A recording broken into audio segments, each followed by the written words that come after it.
honored to be here amongst you all because I've learned a heck of a lot about, well, I was going to say about how I'm not organized, but I'm getting better. I'm getting better. And I have tremendous respect for what each and every one of you does every single day. And I want to ask you something. Has anybody here ever had any kind of sales training before? Any formal training? Okay, I see in the back. Okay, yeah. What about coaching training? Anybody go to coach school? No. Well, I have even more respect for every one of you because from just my little informal conversations in the bistro, hanging out at night, you all have somehow, I don't know, gotten the knowledge and you're asking incredible questions of your clients. I don't know if you realize that. Really getting to the heart of the matter, getting to the pain, and then presenting your solution. So keep doing that. You know, keep, stop, and start. That's a keeper because that is what's going to net you a lot of sales, and in the process, you're going to be of tremendous service. So let's set the stage. We're going to be together for a long time. You got me for this afternoon. You've got me for this morning. So what I would like to do, Barbara's right, this is a book. It's a lot of content in here. And what I want to do is when we get to each section, I want you to tell me if it's important to go through it in a lot of detail or is it something that we can highlight. Because I'm really here for you. And I don't want it to be too much where you feel like you're overwhelmed. That's not the purpose for me to come here at all. I want to do it at the right pace, all right? So let's do that. Oh, important. This ain't no monologue, baby. No. So I want discussion. You know, if I say something and it strikes a chord for you, I would like you to say, hey, I have an example. But tell your example quickly, because we do have limited time. So we can agree on that. Let's see. For some of you who have been doing this for a while, or if you've been involved in sales, this might be review. So if this is a review for you, what I want you to do is look for the deeper meaning. How can I take what I already know and apply it and really amp it up so that I am firing on all cylinders? And for some of you, it's going to be really kind of new. You might be kind of out there sort of doing a process. You might be very intuitive about it. So what we're going to do over the next 2 days is give you a process. Because I'm getting the feeling that process is important. Am I right? Okay, and guess what? I'm becoming a convert. My fiance is never going to believe it because I'm a clutter bug. All right. So, let's see. So everybody got a handout pretty much. Here's what we're going to do today. Let's move on a little bit. All right. Here's how you're going to benefit from today. First of all, you're going to be able to really easily move through the 7 steps of a sales call. You'll be able to identify need. You're probably doing that already. So hopefully you'll pick up some additional skills, probing, that'll really help you drill down, identify those needs. Determine decision makers. Anybody here ever struggle with that? All right, I see some heads nodding, that's good. Questions. I did a little survey before I came down here because I wanted to make sure that this was appropriate. Many of you said, hey, I need help with crafting those questions so that you can not only be of greater service, but you're really getting to the pain.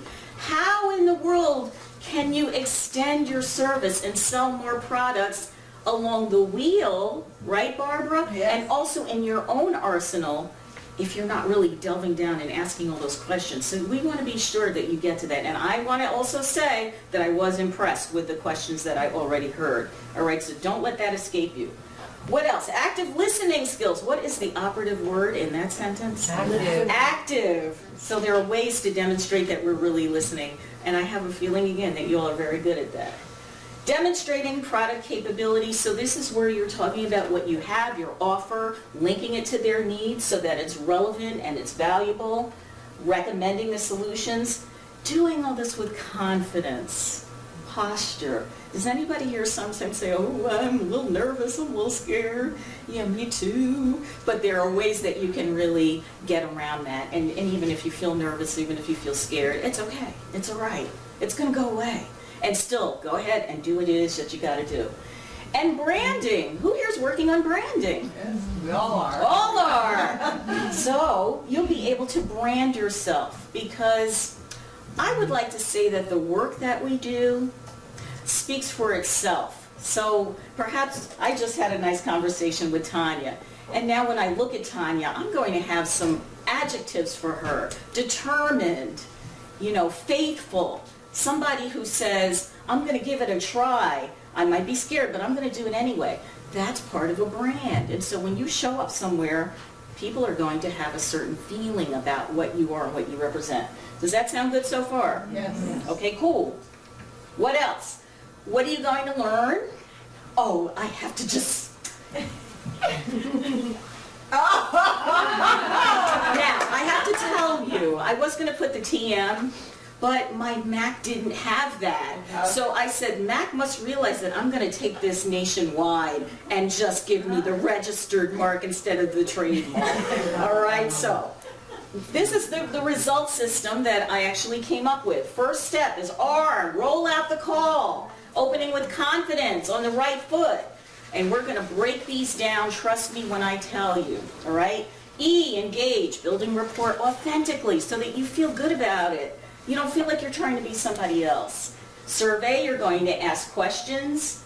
U is unleashing your capability. Sometimes we say demonstrating capability. You don't have to write this down. It's in there. I'll tell you where it is in a minute. No word, believe me, it is in that, it's in that encyclopedia. Trust me.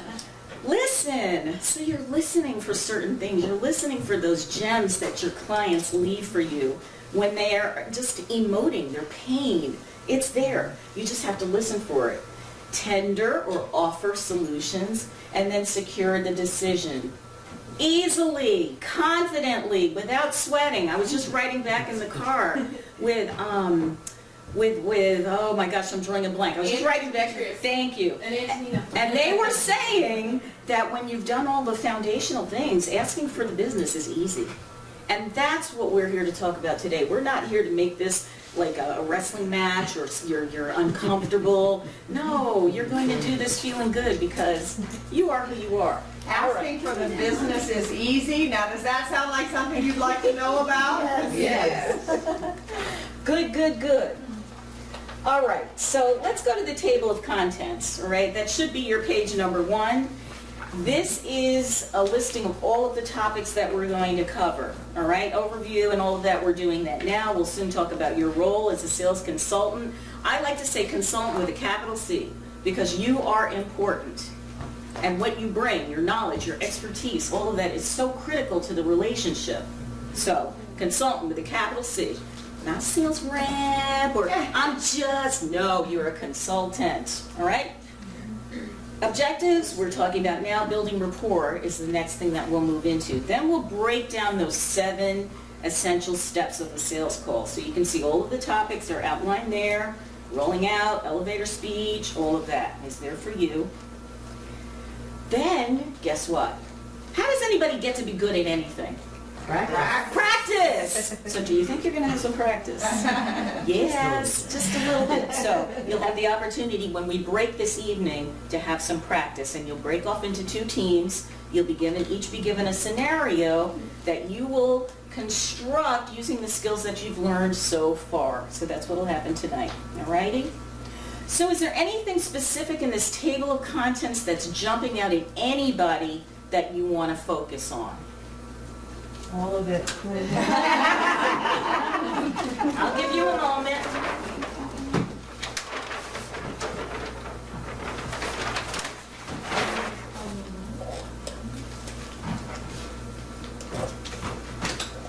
And another way to ask you is, what do you want to take away from today's workshop?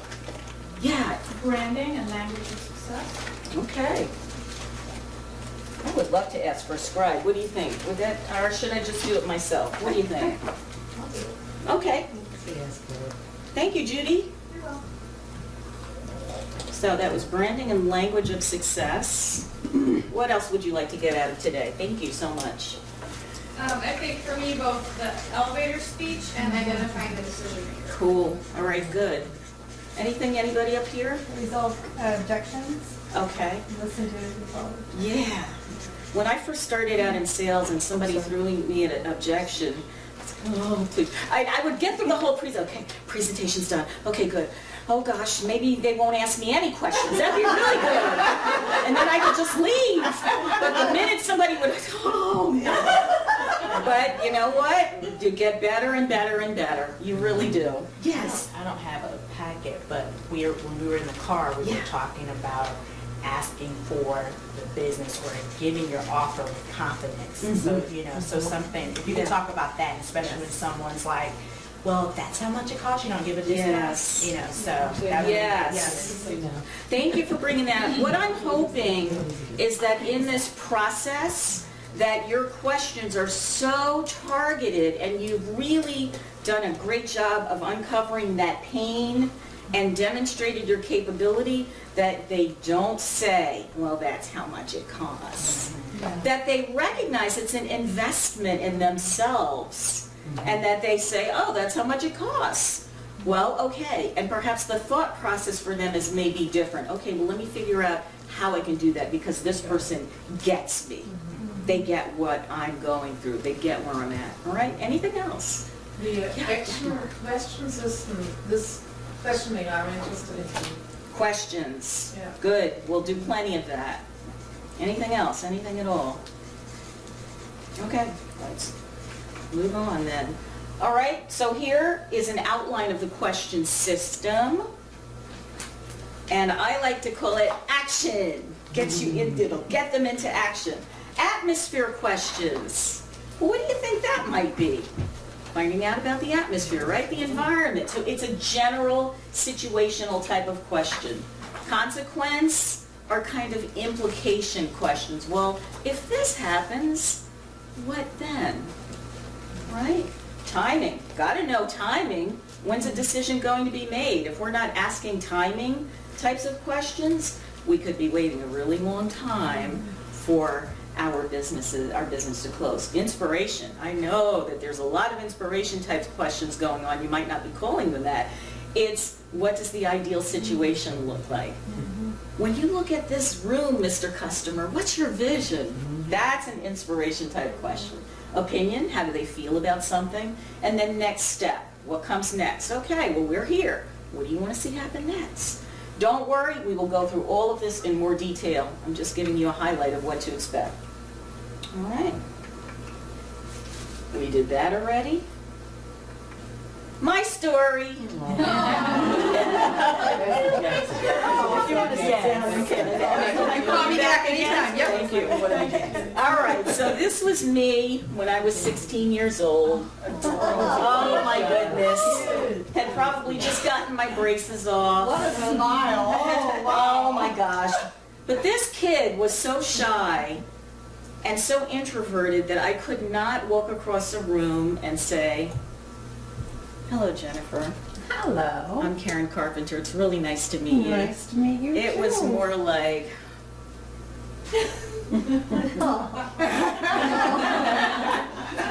I'm not making this up.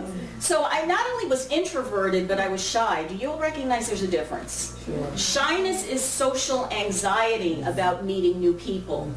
And I wouldn't get sick, but I would just obsess if I had to go someplace where there were new people, or are they going to like me? Are they going to be nice to me? Are they going to beat me up? Because I did get bullied around a little bit too, all right?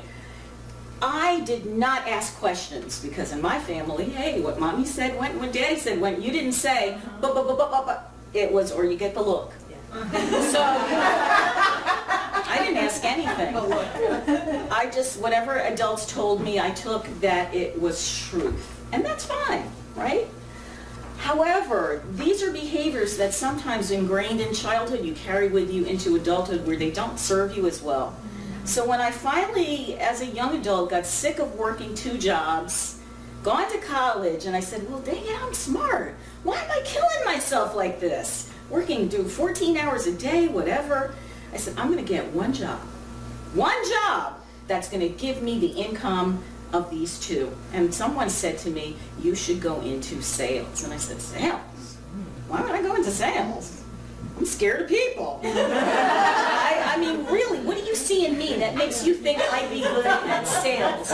No, really. And she said, She said, it's not what you think it is. And not to mention, okay, I like nice shoes and stuff. She looked fabulous. She had a nice patent leather shoes, little briefcase, and I was impressed because this was someone who used to wear jumpers. And I said, well, she looks great. It seems like she enjoys it. Maybe I should check it out. Well, I failed miserably the first time. Terrible job, not the right product. I didn't realize that you needed to like what you were selling. Didn't know that. And I also thought I had to turn into someone else, be a cheerleader, or be something different in order to be successful. So I did get a job, and I said, I'm going to give this one more shot. Lord, I'm going to give it one more shot. If it's not good, then I'm just going to get an administrative job somewhere because I know I can type fast. So it worked the second time. What do you think made the difference? You were you. I was. You I like saw that was. life. You believed in the product? I did, because it was health insurance. Back in the time when people were just learning about what HMOs were, that's what I sold. So it was educational. I was helping. Single moms would come to me looking for a doctor, looking for coverage. And I would have consultations with, I didn't know that's what I was doing. I also had to do stand-up presentations. What made the difference for me was training. Wow. Training. That they could take me and give me a system, give me an organized way to learn what I had to learn with role plays, although I didn't know that's what they were called then. I just thought, frankly, I felt grilled, but it was good because when it came to those objections, I didn't get rattled anymore because I would hear what they would throw out. This is what you're going to hear when you're out there, and boy did we. And I listened to what they said to my colleagues, and I memorized the answers. I just take it in. Training. So, I ask you all, every single one of you, if this kid who couldn't even talk to people, couldn't even say hi, missed out an opportunity of interviewing for IBM because I was too scared to cross the room at a job fair and give them my resume. If I can do this well, can you? Yes, yes, You better believe it. You, with all of your knowledge, all of your talent, oh my gosh, you're gonna rock it. And that's what this is about. This is 7 steps to a sales call that rocks. Are you ready to rock? Oh, yeah. All right. So, where are we? We are on page, let's highlight page 3, please, and talk about your role as a sales consultant a little bit. And I'd like to talk about the sophistication level of customers nowadays. Would you say they're fairly sophisticated or very? Very, right? They have incredible tools at their fingertips to research. Internet, right? Social media has completely changed the playing field for anyone in business nowadays. And if you're not on social media, you're not in business. If you're not using it as a tool, you're missing out on something really important. And I would say that they're also just really looking to have their socks knocked off. They want to wow, right? For the money that they pay, they're like, well, you know, I'm expecting this, that, and the other. It's like, okay, so that's what people are looking for nowadays. So your objective then in your business is to really stand out, isn't it? It's competitive. And they can research your competition just as fast as they can research you. And it's not so simple because if they put you side by side with someone else, what makes you different? What makes you special? What makes you unique? Is it obvious? Or is it so subtle that they default to price? That's what you don't want to have happen. It's got to be a wow. Like this person, competent, I love the branding. The value is there, I'm going to call her over her. That's what you want to do. So at the end of this workshop, you'll have some more insight as to how to position yourself. It is about positioning, alrighty? So we already talked about everything on page 3. We talked about how you're going to benefit. All right, let's do this. Quick activity. Judy, I may borrow you again, my dear. Here I come.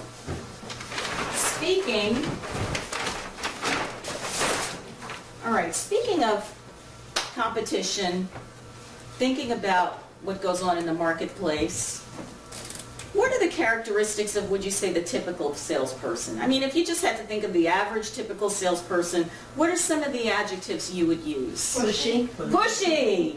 Yeah! Slimy. Ew! Yes! Creepy. Greasy, slimy, Annoying.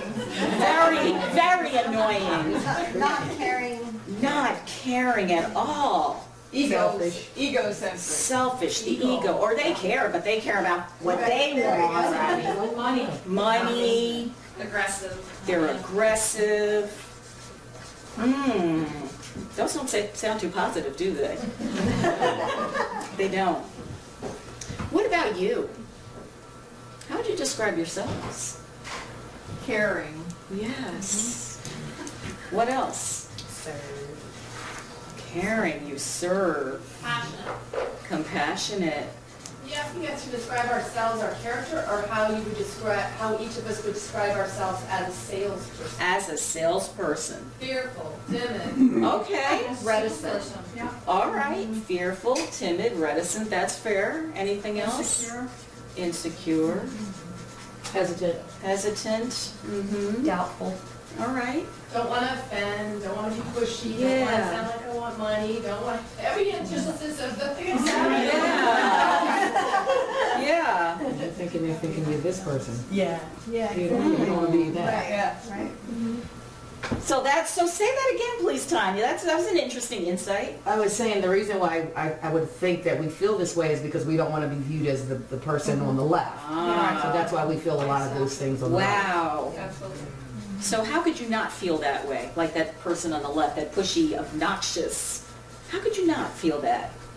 Because this is important. Do you all know why I'm asking you this? Why am I going here? I think the word serve or service is really key here. We want to come from a position of service and meeting their needs Yes. before we're meeting our own. Okay. Mm-hmm. But it's backfiring Oh. in that they're not getting our services because we're not doing a good job of selling it, and we're not making enough money. Okay. So what else? What else is in there? Something's not aligned, is it? What is it? Lack of confidence in what we do, maybe? Could be. In ourselves, not Ah. in ourselves. All right. Well, I think it would also, I mean, I know this logically, I mean, I really Yes. do know this logically at this point, but I still haven't been able to convert the logic into, on the playing field. It's shifting my paradigm of what sales looks like, from sales to the other.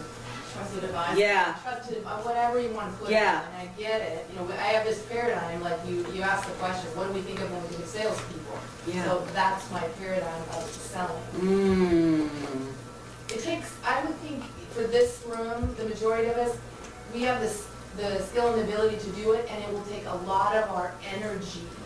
And when we pour that much energy into the selling, then Yeah. it can kind of pull away from the passion we have from the actual doing. Wow. Wow. Wow. Did everybody hear that? Yeah. So there's a disconnect here, and if I feel that salespeople are by nature pushy, obnoxious, ego-centered, how's that going to resonate when I go out and I have to have a sales conversation? What happens? I don't want to be that We don't person. do it. don't do So we don't do it. So you're avoiding it entirely. Yeah.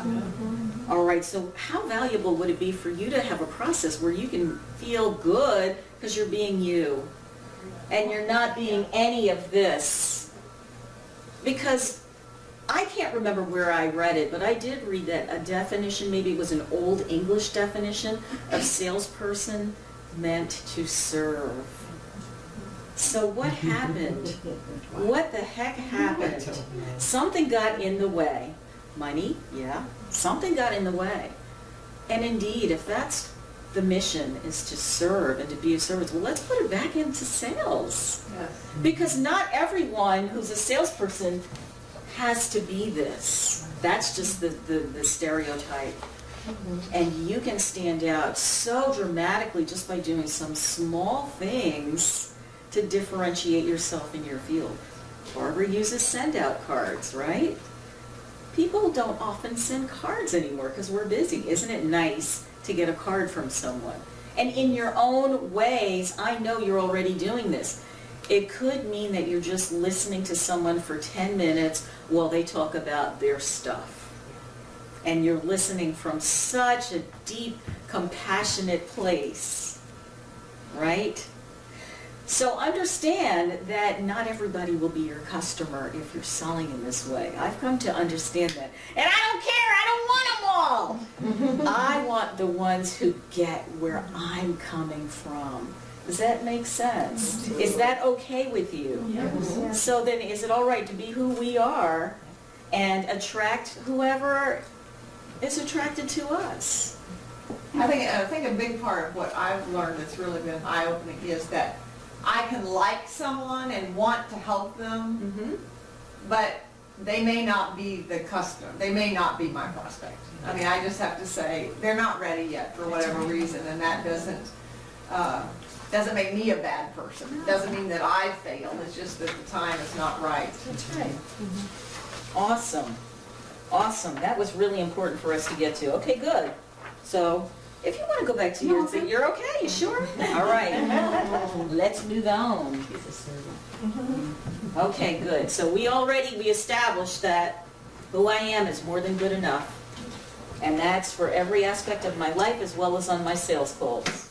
Okay. Now let's talk about building rapport. Because certainly you have a lot of deep conversations with people. So I learned. You know, sometimes their home environment is a wreck. And they have a lot of emotions around that wreck. What are some of the things you hear when you talk to individuals in this situation? It could also be in a company. Could also be, what do you hear? What are some of the feelings? Shame. What else? Things are out of control. They're out of control. What else?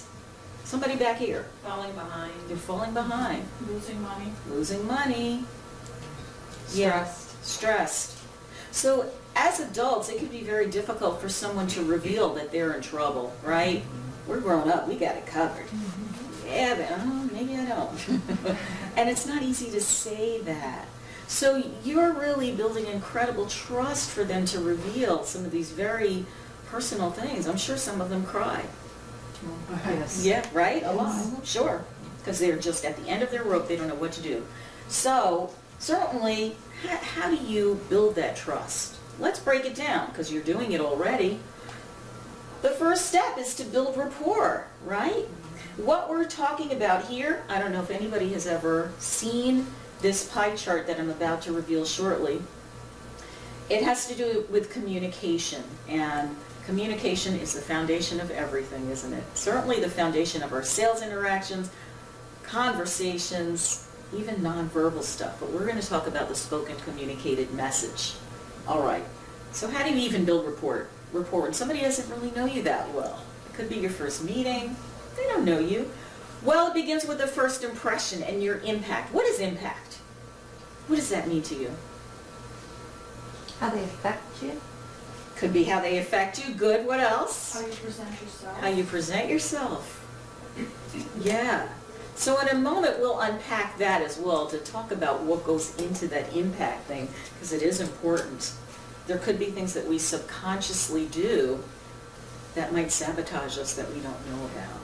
So we don't want to do that. We want to be aware, okay? Albert Mehrabian is his name, Dr. Mehrabian, UCLA professor, back in the 1940s, something like that. And he studied the communication process. And what he discovered was that with every communicated message, it breaks down to three key elements, which is good, because I can't remember much more than three off the bat, all right? How you look, or the visual components, how you sound, tone, and then finally what you say, which could be your words. These add up to 100%. Not 110, not 115, but 100.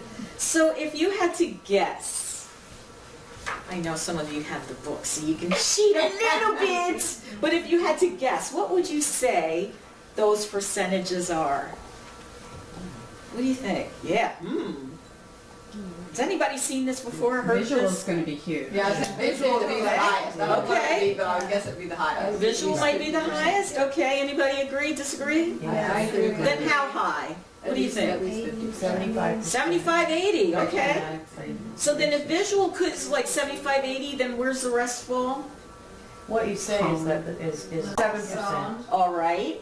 And then what about sound? I think that's important. You think it's important too? People sense that. Sure they do. They sense if you're intimidated or not, if you're too strong. Yeah, yeah. So what do you think? How does that figure in numbers?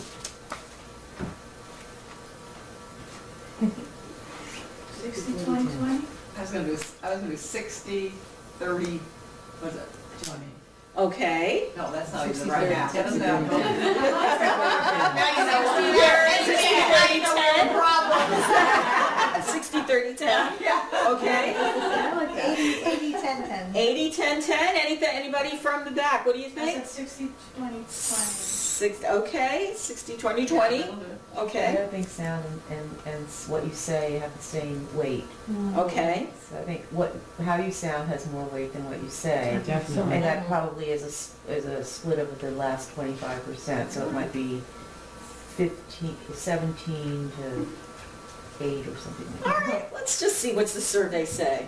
All right, there's the pie. You have the pie in your book. Kind of gives you a little, you can cheat a little bit, right? And you can say, wow, that visual portion is really big. What is it? 55. Close. Close. Vocal. 38. Which leaves what? All you math whizzes in the house. 7. Wow. Yes. So what's the wow? What are you taking away from this? And then we'll talk about what goes into each component. What's the wow? That they're not actually listening to you, what you're saying. They're just sensing you, watching you. So We're worried about what to say, so we don't say anything. That- Agonize over what And we're then, gonna say. and then we're quiet, we're timid, we're unsure, and that brings over that energy. fascinating. Any other insights from up here? So what goes into each component? Take a look in your on page 5 at the bottom. How you look is the visual component. So what's that mean? It's huge. It is huge. Body language, my expressions, my gestures, my frame of mind. Oh, so you mean if I just had an argument with my husband, I might be bringing that argument along with me on my sales call? On your face. Yeah. Yeah. Yeah. It could be, right? My general appearance. What does that mean for all of you? How does this resonate for you? If you don't look together, and you're trying to bring something together, organize, look that way, Yeah. it doesn't click. Absolutely. And I made the analogy at another speaking engagement I had about driving up in your car and maybe your energy's a little off or you're mad. And get out of the car, slam the door. And then you go into the corporation, it's like, hello, good afternoon. Yes, I am your speaker for the afternoon. Well, not quite, it just doesn't work that way. So we want to make sure we have all that together, right? If there's, anything that's going on that, a little bit of head trash, you want to throw out the garbage. All right, what's the next one? How you sound, right? So what's that about? What does that say? Would someone like to read that for me? What goes into there, the vocal component? Page 5 on the bottom. Tone of voice. Yes. Regional accent. Sure. Diction. Yes. Volume. And enunciation. Yeah. So I've heard, I was born in New York City and I grew up in New Jersey, so hopefully y'all won't hold that against me. I'm told we talk really fast up here. So it's like, hey, what'd you do? Hurry up, did you eat? Some people just can't, what'd you say? Why'd you stop racing? What is that? What'd you say? Also, I could, the 16-year-old kid, Hi. I'm your professional consultant. Good to meet you. Where's the confidence? Where is it? And the words. What about the words? So the actual words you use have less weight. So they do hear you, but first they're looking at the package, the overall impression. Next would be the how you sound, the vocal component. I just then thought of the one thing words. with visual Please. that I don't think we mentioned, but I think it's really important, and that's your eye contact. Yes. There are a lot of things that fall under that visual component. What is significant about eye contact? It represents your confidence. I mean, if you won't look somebody, when I first got into business, I couldn't look people in the eye. I mean, it made me physically uncomfortable because I'd read about things about how you were supposed to make eye contact, and it literally made me physically uncomfortable. I just couldn't do it, and now I enjoy it. I mean, now I really, because I feel like I look into somebody's eyes, I'm looking to the soul of their heart. You know, I'm looking into their very soul. Yes. You know, who is it? And it's a totally different thing. Yes, I agree. I was that way too. Very, as I said, very introverted and shy. So I had that social anxiety. And my dad used to always want me to talk to strangers, say good morning to the gentleman. Oh, good morning. You know, and I just would not look. And where I trained that myself to do that was Toastmasters, right? You're all familiar with Toastmasters. I had to stop looking at the rug when I spoke and look at people and practice and use different techniques. All right, good. All right, so let's move on. Why is this pie important? It's just the direction about what to really worry about. So just to worry less about the words and more about the sounds and the visual things. Yeah. It's all learnable. Yes. You can learn to be more connected verbally rather than visually. All those things are learnable and manageable. Yeah. Once you understand them. What I'm also hearing you say is you can just let who you are naturally just shine through and come out, and that's a good thing. That's okay. And that's again another key message for today and tomorrow is it's great to be who you are and sell. It's great that you are who you are and that you have adopted this noble profession, because that's what it is. You're serving, you are marrying your product to somebody's needs. And when they're there crying and they can't find, whatever they're looking for, they can't have their grandkids over because their place is such a mess, and you come in with that solution, you tell me that's not noble? That's incredible. It is incredible. Yes. How does it work when you're on a telephone call? When you don't have the visual The component? numbers are different on a telephone call, yeah. The words jumps up to 14%, Does it? and there is not a visual component per se, but we can still get the impression of what someone kind of sounds like by their voice. So if I'm laying on my bed and I answer the phone, you can tell I'm laying down. You can tell them you're smiling. I mean, if you will smile on the phone, it will make a huge difference. Huge difference. Absolutely. And even standing. Yes. I mean, if I'm doing an important call, I'll stand up and do it because it gives me more energy. And sometimes I even walk around the office because if I'm really trying to listen and hear where they are, I'll literally just kind of walk around the circle in the office and have a conversation with them, and it also keeps me from being distracted because it's really easy if I'm sitting at my desk because I'm so ADD. If I see something, whereas in fact I got a funny story to tell you. I was on one time on CNN Nightly News. It's my first experience with being in a studio by myself and being interviewed. So that I was just in a room by myself, and the headsets were in, and I was listening to the question. And when I saw myself, I was mortified because my eyes were mostly closed.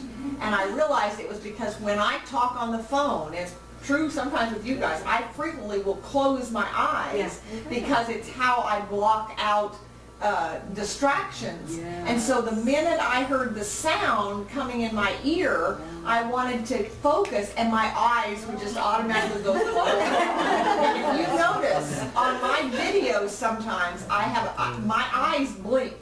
And that's where that comes from, when I'm thinking about what I'm going to say, which is why in the video I end up using a script, because if I have to think about what I'm saying, Yeah. my eyes will start to close. Wow. And that was like, oh my gosh, I never realized that that's what I was Fascinating. doing. Yeah. Yeah, so know thyself. And I like that you brought up script. I believe in scripts. A script does not necessarily mean that you've typed something on a paper and that you're saying it in a robotic way. A script could be you've had the same objection 5 times and you've given an answer that worked and you're going to use that answer again. Well, gee willikers, that's a script. It is, it worked. So I'm going to keep using that bad boy because it worked. So, all right. So let's talk a little bit more about mindset. I am on page 6 in the middle. I wish D were here because this is right up his alley. So what habits? Let's talk about your habits now. What habits, including your mindset, might you need to be more aware of before you make sales calls? And this could be over the phone. It could be that you're going out to a meeting, but what do you think you might need to be more aware of? Yeah, Lori, I saw your hand. One thing I know that I do is I rush because I want to make sure I get everything in, and I need to really be cognizant that I'm slowing it down and I'm listening and I'm not interrupting and things like that. Yeah, good. Yeah, who else did I see? Yeah. I just did a teleseminar a couple of weeks ago, and one of my clients was on the call, and we have a really good relationship, and I asked for her feedback, and she brought to my attention a nervous habit that I have, which is clearing my throat. So even though, she said it wasn't necessarily distracting her, but to someone else, perhaps someone that is more sensitive to sounds, or so getting that feedback of, it's almost like it's a little gesture if I was in person. Yes. So getting that feedback. Yes. I had no idea I did that. I am so glad you brought up gestures. We may do all kinds of crazy stuff because adrenaline is flowing and the body doesn't know what to do with it. And the body's going to want to throw off adrenaline, usually, right? In the old days, the really old days, tigers were chasing us, saber-toothed tigers, and big elephants and stuff that could kill us. So we had to run. And that's how we would dispel that adrenaline. But now we don't have all those predators after us in that way. But when adrenaline surges, your body wants to throw it off. And that's when this stuff, so you might have been a little nervous on the webinar, and you may have been whatever it might have been. So if you have a particular habit, might it be helpful to know about that? You know, some ladies, they play with their braid, and they don't even know. And it can really take away from your impact. Tracy, did I see your hand? Yeah, I was just, something that I think I shared with Barbara. So I spoke at an NSA Oregon conference last week, and then the keynote speaker, one of the things they had us do, because they were teaching about communication, and they had us go introduce ourselves to someone we didn't know. And then they had us come back and they said, okay, now find somebody you don't know, and they're your best friend from high school and you haven't seen for 20 years. Go introduce yourself. So of course the room erupts. Yes. And everybody's like, hey, how are you? And you're just out of your, comfort zone. And then they went around the room and said, what was different about that? Yeah. And what came very clear to me was somebody, that I couldn't see them, but they said, I assumed rapport.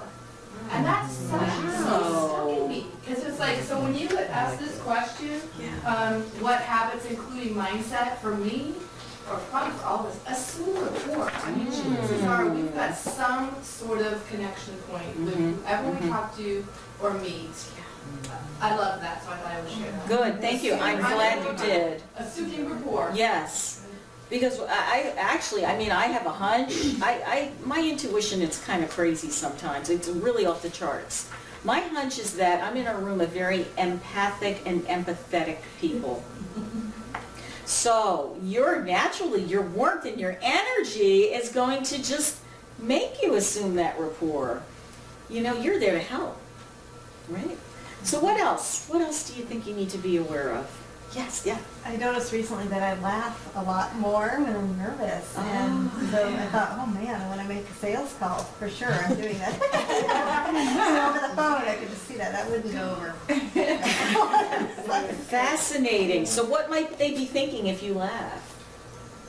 I mean, I don't know if it's inappropriate. It may be a little too much. Like I'm not as, it lowers my credibility. It when I might. do that. I don't It might know. be, I haven't right? seen it, but Right. that's something to be aware of. I mean, laughing, responding to something in the conversation Right. that's funny is a really good thing to do. Right. And yes, overuse of anything could call attention to it so that they're starting to look for it. And that's that 55% when they start paying attention more to something that distracts them rather than really paying attention to the message. Does that make sense? So if I stood up here and I twisted my ring all afternoon, you probably say, you know what, that was good, but that girl was twisting that ring all day. and yeah, so to be aware of these things. So what was my next question then? So what could you do? Yes. So what could you do to put yourself in your most powerful state before you make your calls or even before you start your day?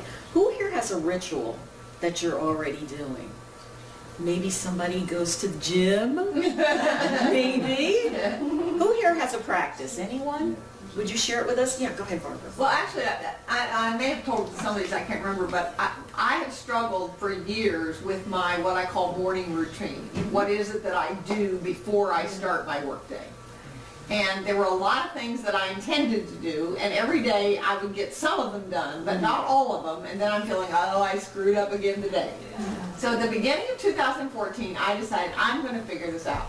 So I spent quite a while figuring out what are all the potential components of the things that I want to do. You know, it's okay, I want to drink water, and I have minerals, and there's vitamins that I take, and I go out and get my husband's newspaper because that makes him really happy. And it's such a little thing that I can do, but it gets his day started off right. And, you know, I fix his breakfast, and I want to eat a healthy breakfast. I had this whole list, and I made a list, and I think it came out to about 14 little things. I mean, they weren't big things, but including prayer and meditation and Fit 10, my Fit 10 exercise, and 20 minutes on the exercise bicycle. It was quite a length. And I added them all up, and I kind of grouped it. It ended up to be 7, which I thought was interesting, because biblically 7 is wholeness. So I thought, oh, this is interesting. There's obviously something here. And I started doing it and realizing that I really had to do it in exactly that order. That as long as I did it in that order, I would get it right. You know, I don't have to be perfect. I 80%, right? I'm happy with 80%. If I get it at 80%, that, you know, that's fine. But it has made an enormous difference in my day. An absolutely enormous difference. It is something I've struggled with for easily 10 years. Wow. And to just get that down now and know, I'll give you one example, is I used to pick up the house. I couldn't go to bed if the house wasn't picked up. You know, it's like, okay, you need to pick, you're an organizing consultant, your house should be organized, you should pick it up. And I always felt like Cinderella. You know, my husband's sitting there watching TV and I'm picking up after him, you know. And one night, I was just exhausted and I said, to heck with it, I'll do it in the morning. I discovered a really interesting thing. I didn't mind doing it in the morning. It like changed my whole attitude. I think it's because one of the things I know about me is when I'm tired, everything is overwhelming. I hate everybody and everything. I'm that way. And so it's like, and so I realized that if I would get up and put the coffee on, and while the coffee was perking, if I would just go around and pick up things, it was like it was no big deal. And so then when I put my routine all together, it was like, okay, I can be fixing the breakfast and picking up the cows at the same time, and it's no big deal. I can't even tell you, and that seems like such a frivolous thing, but I cannot tell you. Or it's like I always want to do praise music before I do prayer and meditation. Okay. So I've always done Fit 10, but I really wanted, in Lead Her is one of the organizations I'm on, we made a commitment to do 30 minutes of exercise a day. So I said, okay, I've got to get in another 20 minutes. So I'll ride the exercise bicycle and I'll listen to praise music while I'm listening to the exercise bicycle. So I do my Fit 10, and then I get on the exercise bicycle, listen to praise music, and then I'm ready to go into prayer and meditation. And it's made a huge difference this year. Awesome.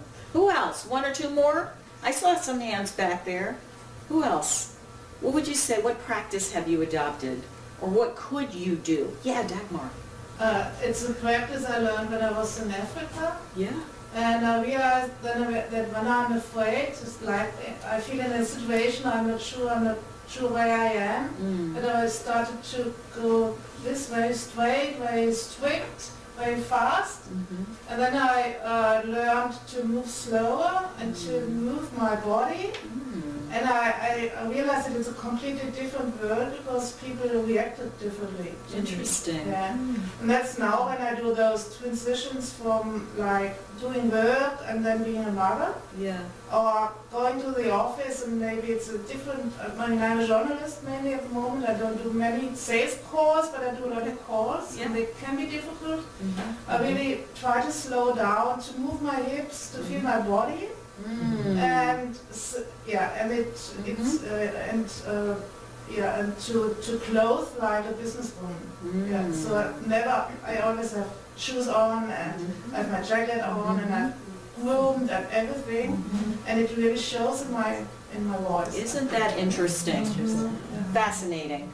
I had a sales manager who said to me, when you work from home, and boy, am I glad somebody told me this when I like long ago so I could get it. And she said, get your little body up, get in the shower, and get dressed. Yes, Because you don't want to wait until customer facing time to do that. That takes away from your business. So I thought, gee, that was brilliant. A small thing made a big difference. Because yeah, then I'm starting the day right. My mind is right. My clothing, I'm not in, sweats or pajamas at 11 in the morning. I'm ready to go. And if there is a customer emergency, we try to manage so we don't have emergencies, but sometimes they happen. You're dressed. Not a big deal. And it does indeed affect the mindset. Good, good, good. So, for those of you who might not have had a chance to share what your practice is, I'm trusting that everybody has something. Even if it's deep breathing, I'm sure that there is something. What could get in the way of you doing this? Or I should say, what could get in the way of you not doing your practice? Yeah, Elizabeth. Letting someone else's needs trump yours. Letting somebody else's needs trump yours. Yeah. Checking email first thing in the morning. Checking email first thing in the morning. Yes. Yeah. I didn't hear you, Marge. What was it? Snooze button. Snooze button. So not getting up, even though you're tired, but so you're going to let the clock rule. What else? Flipping on the TV and seeing the morning news. News. Yeah. Emotions, Yeah. not having had a good enough night's sleep, Oh my goodness. that I'm not in the right frame of mind when I first wake up. Yeah. See, you're waking up. You might be a little grouchy, a little irritable. You're tired. Yeah. So what will you do to overcome these obstacles? These are part of life and they can happen. Are some of them controllable? Yes. So what could you do? What are some of the things you could do so that you can be the best you and start your day right? What could you do? One of the things we did was we actually, kind of happened by accident, we essentially took the television out of our bedroom. Good. And it was amazing for a while because my husband would say, well, gosh, I kind of miss watching such and such, And I said, I do too, but at the same time, I will tell you, I have been so much more productive. Yeah. Yeah. And so we've agreed not to put it back in there. There you go. If you need it, you can go to the other room and Right. watch it. What else? One more? For me, it's getting more sleep. I mean, that's made a Yeah. huge difference for me. I just realized that I just wasn't getting enough sleep. And Yep. that made a big difference. I hear you. I'm with you too. Get that rest that you need, whatever it is you need for self-care. Because you have to put the oxygen mask on yourself first before you can assist anybody else. All right, ready to move on? Yes. Let's do it. So we are now on page number, we're not on the page. We're going to cover a few things really quickly. All right, more about today's customer, and you certainly know this better than I do. You need a variety of skills. Being incredibly flexible would be one of them. People don't have a lot of discretionary income right now, so perhaps they're more careful with their money, their buying decisions. So they want you to really bring it. They want everything, don't they? exceptional service, a great price, this, that. Yeah, and they want you to throw in the kitchen sink. So again, assume that they've either researched you personally, if you're a Googleable person, or they've researched your company, because they're going to want to know, how am I spending my dollars? How am I investing? They've asked their friends. Trust me when I tell you. And, you know, even though we've got all this technology going on, we've got conference calls, we're all wired, you know, we've got phones, we've got phablets, tablets. People are still buying based on emotion. They're still buying you because it hurts and they want the pain to go away. And you have shown up as the best person to be able to lead them out of that situation, right? They want to avoid that pain and they want a successful solution. So logic very often may be a fallback when it comes to them buying, but first is the emotion. It's like, wow, this person can really help me. Let's face it, you see a gorgeous vehicle of your dreams, you're going to be thinking about how good you're going to look in that car, how fast it's going to go, how gee whiz, I'm not going to have a whole lot of maintenance. I'm liking that, right, Barbara? All right.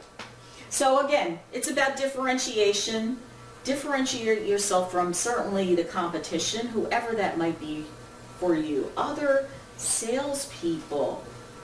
Even other people selling things that don't relate, because what did we just say? People have an image of this typical salesperson, which we've just uncovered. That's not who you are. That's not who you are, all right? And also differentiate yourself from whatever they've researched on the internet. The internet is not even always true, but they think it is. Oh, I saw it on the internet. And how? How do you do this? By positioning your brand, yourself, being knowledgeable, likable, assuming rapport, right? Assuming the rapport, listening, not interrupting. Sometimes we interrupt and we don't know it. So giving maybe, I like to give 3 beats at the end of a sentence. 1, 2, 3. And then I can go ahead and talk because I'm probably finished, all right? Asking those critical, thought-provoking questions that inspire action. Solving problems, the unseen issue. The unseen issue is the one that they haven't even thought of yet. So as a consultant, you've been doing this for a while. If not, you have the right mindset about it, and you're asking those what-if questions that make them say, oh my goodness, I didn't even think of that. That's where your value comes in, right? It's not so much what they already know, but they want you to really, hey, what might I not be thinking about? What could be the downside here? And you care. Showing that you care. So important. Because the mess, it ain't about the mess, right? It's about usually what's going on up here. And I like to let people be right. It's not a wrestling match, right? So don't contradict or correct their opinions. I don't. I'm just, really? That's so interesting. I'm glad you shared that perspective with me. I have a specific It's cool. question about that one. Please That's come do. up often for me, and maybe it's coming from you. How many times have you heard people say, oh, I know, handle a piece of paper only once? I mean, people think that that's what, that organizing paper means, handle a piece of paper only once. Well, how many people does that work for? I mean, hardly anybody that I know. And so when somebody says that, I often, and so I'm wondering if I've been offensive to do it, I often challenge them. I'll say, you know, that's what the world teaches us, but my experience is that isn't true. Now, would that be considered contradicting? What do you all think? I have my thoughts and opinions on that. What do you think? Does that sound offensive to you? Nope. I think it works. That's reassuring. It does. I like that you say, in my opinion. Everybody has an opinion, right? Mine may be right, yours may be right. In my opinion, ... And also it's the tone in which you say it. Well, and and you said your experience Yeah, has been. yes. It's not an airy-fairy That's abstract right. something. You're speaking from an opinion point, but also from an experiential point. Yeah. I think more important with what you're saying is that also it's okay for them not to have been successful trying to operate under the principle of only touch a paper once. You gave them permission to be like most people are. Yeah, yeah. All right. So is it offensive if you say touch paper once only if it's toilet paper? She's assumed rapport. Maybe it was premature. Right.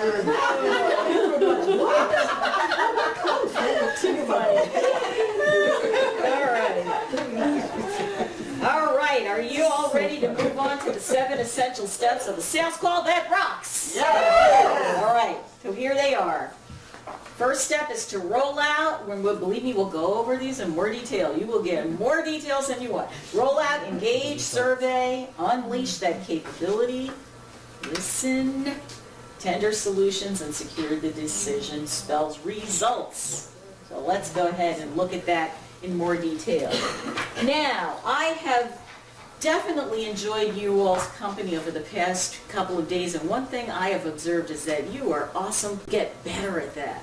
All right, so pre-call planning is the breakfast, lunch, snack, and dinner of every successful selling professional. I say failing to plan is like driving blindfolded without a GPS. You just won't get too far. All right, it's really an essential part of your sales system.